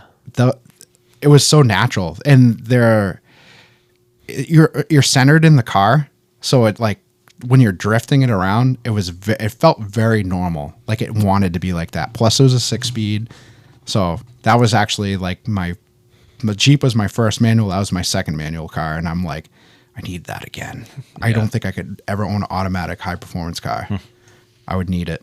Just the smashing. This is the 3-pedal podcast. Yep. So, Yes, I know. Yep. I'm comfortable here. yeah. 3 pedals is the way. Yep. All right, let's we'll end it there. Yeah. Yeah. I just want to do a real quick. Nope, that's fine. Any of our listeners want to chime in? I had thought about this. I thought about talking or asking about this last week, and then now that we've brought it up, curious if anyone is interested in hearing about FD, the standings, what's happening, maybe any news. I watch it once a month whenever it airs. Yeah. I'm pretty into it. I watch it avidly, so I know we've talked about F1 a lot. I didn't know if Formula Drift was something that any of our people would be interested in as well. So reach out to us, send us a message. Yeah, let us know because and we can do a quick. I have no problem taking notes and talking about it. Yeah. It's like I said, it's usually only once a month or whatever. There's usually sometimes a jump month, but Yeah. just out of curiosity, it's something I could talk about. No, that'd be cool. Yeah, you seem to know the drivers. I had no idea. Yeah, I watch it pretty avidly. So yeah, He's I gonna wanted be- to go to the hill climb this Yeah. weekend, but Sunday morning I woke up super early, looked online, no tickets available for the base. I know you were up there. yeah, we went up there we went up on the railroad. Yeah. and I saw one car at the top. To be honest, I thought it was an older Audi. I could be wrong because I looked at all the pictures and couldn't find another car with like a white lime green paint scheme other than Drift New England's E30. That was so I'm, sick. So I'm wondering if Yeah. that's what I saw at the It top. was far but enough away that you were. it was close enough that on a normal day or down low I could see Oh, it. 'cause of the fog? The fog. Oh yeah, Dude, Yeah. at some points you couldn't see your hand in Oh, front yeah, of your yeah, face. yeah. It was crazy. But Did you guys watch the winning lap that I sent? Oh, you Scott didn't watch Speed? it? No, Speed there? Speed? Yeah. Oh my god, Sick. dude! It looked Yeah. like the video was sped up. my Yeah. manager came in and asked us if we had seen it. I go, no, it's in my group chat, and I'm going Was to. it I just haven't done 16 seconds faster? It was like it was I think it was 16 seconds, Yeah. but they had paved about Yeah. a mile at the top, so I think Travis Pastrana is probably going to come back and be like, I don't like to lose. Yeah. Which he will. But that guy was so composed in that car, and he was just like, boom. Well, Scott Speed has driven He everything. was a Formula One driver He back drove in the day. F1 1 year, and it was Yeah. the first year I started watching F1. Yeah. It's like, go America! And then he's like, oh, he's okay. Was the last Formula One driver besides Logan Sargent. Logan Sargent? Yeah. Yep, the last American, right? Yeah. Yeah. That's crazy. And what year was that? Logie Sarge was No, out not in, Logan. Oh, 06? Yeah, so it's Oh, 07? two Yeah, 'cause then you had Americans in 20 Or years. was it earlier? No, because then you had what's his face in there too. Fuck, he was doing IndyCar for a while. Juan Montoya. No, it'll come to me. That'll probably be a callback. yep. Yeah. It's hard because the American dudes, they're not in there that long. If they go, they're Do- like in and out. Do people from other countries come to race FD in this country? Yes. Okay. Ireland right now has. Oh, you were saying that. James yeah. Dean and the Shanahan brothers, Connor and Jack Shanahan. Jack's 26, Connor's 23. Yep. And James Dean, right side drive Mustang. Sick. Oh wow. They made him Right hand drive. Yes, That's Mustang. custom. They made, and now there's a dude from South Africa in With the Pro vert? Spec. Yep, convertible right side drive Mustang. Yep. Sick. Weird. And then there's Hiro Manoia. Yep. He's from Japan. He was the youngest. He was 14. So Connor has his ride. Yes. Yep. That's crazy. And Hero took Yeah. a step back this year to do a little bit more rallycross racing. Yeah. And he's bumping into FD when he's available. I think Yeah, Al should start Sim drifting his Lexus or his. I'm sorry, it's a Toyota. Ooh. It technically is a Toyota. It's a V8 too, so maybe Adam can. It says LS on it, doesn't it? It does. We're good, No, it brother. doesn't. We're Close good. enough. Does it need an LS swap? No, No, it's a Celsior. yeah. It's a Toyota. It's basically a Lexus. It is an LS 400. 400. Everyone says this about drift. The higher you get in the horsepower, the less fun you have. So yes, So all those dudes, Chelsea Denofa, as you know, drives an EcoBoost Ford. Yep. Mustang. That Fox thing's body. amazing. And wins. Do He's people so good. drift Miatas? Chelsea has Yeah. and does, Too- but too low a power. Too small. The wheelbase is oh, the the wheelbase wheelbase is is bad. too You short, can't yeah. put enough Yeah. power to them. It just Yeah. a lot of people want to, and it's great. And there's a couple kids out of Connecticut that do. Yep, the Connecticut guys. Stargazer or whatever Yeah. the group is called, and they do really well. But you're kind of limited. You hit a certain level track wise where you just can't move forward with it. I think the aftermarket too isn't there. Yeah. I think there's yeah. probably certain platforms that works super well for yeah, people. The you know. FRS it seems to be be the move, or the Corvette. Yeah. BMWs. E30. There's so many BMWs. No E30s. E36? E36 Yeah. and then E36 46 is Yeah. And then you've got the newer gen, which I don't really know them too well, the 92s and whatever it might be, but I'm Yeah. not great with newer Dude, BMW chassis. sorry again. You're good. Cam Sorensen. Yep. 14 years old, just won Pro Spec. Yep. The youngest person With to do what it. car? BMW. Yep. I think the 92. Newer right? E92. Yeah. E92, The yeah. two-door. So the Sorensens, I don't know a crazy amount, but it's a race car family. There's 3 of them in. There's Amanda, Cam, and the Braden. Braden, yeah, he's the older brother, right? Yep. Brandon. Yeah. Sorry. Brandon. Brandon Is it Sorensen. And there's another kid that's coming up. That's he placed on the podium in Pro Spec. He's 15. 15. Is it Leon? Yes. Yeah. One of the two. But as far as names go, my favorite guy is Brutsky. Yep. Dmitry Brutsky from Belarus. Yep. Connecticut dude. Awesome. We'll BMW. definitely have to start talking. Yeah, we can more do that. FD. That's cool. Yeah. Yeah, next week. Yeah, he brought it up. Yeah, he doesn't want to talk about it until it happens. All right. Okay. We can't talk about No, Ben's not car yet. purchase. We will. No, he it's said finalized. he's in the middle of making a very bad decision. He said- Marketplace did me dirty, Yeah. and here I we didn't are. know if it was going to be discussed. We'll, No. we'll talk about it next Yeah, week. once it Most happens. likely. I Or mean, the week after. 'cause If I you won't be hit here next record in the beginning, it would be there. yeah. week. Yeah. Yeah. Thank God you didn't. No, our typical MO, we talk about half the shit before Yeah. we hit record. Yeah. I think so- that's why everyone's like, if you listen to like comedian podcasts, they're like, "Are we recording?" They're like, "Yeah, we've been recording." Yeah. Oh, okay, cool. Just like because I you can cut it thought out. about it. You can cut it out. Yeah. If it's, I actually thought about that as we were doing it. I thought we were recording. I'm like, that doesn't look like it, but I'll just keep on talking. Whatever. Yeah. So, all right. Well, thanks for listening. And you can listen on Spotify, Apple, YouTube, Amazon Music, Pocket Cast. You can follow us on Instagram, 3 Pedals Podcast, Car House, Dan J. Pendleton, Jen Benson, Send It, and Capone. And I'll tag you. Yeah, Adam W. Golen or Golen Engine or Yep. Port, New Hampshire, or Port NH. One of the 3. And what's the bag plug for your lady? The Sunday Wild. All right. Yeah, I'll have And you. she's actually doing a giveaway right now. Ooh. I'll have you send me everything. Yeah, of course, I'll- of course. I'll Yeah. message you and- If you guys ever need anything, just let me know. And yeah, I'm here.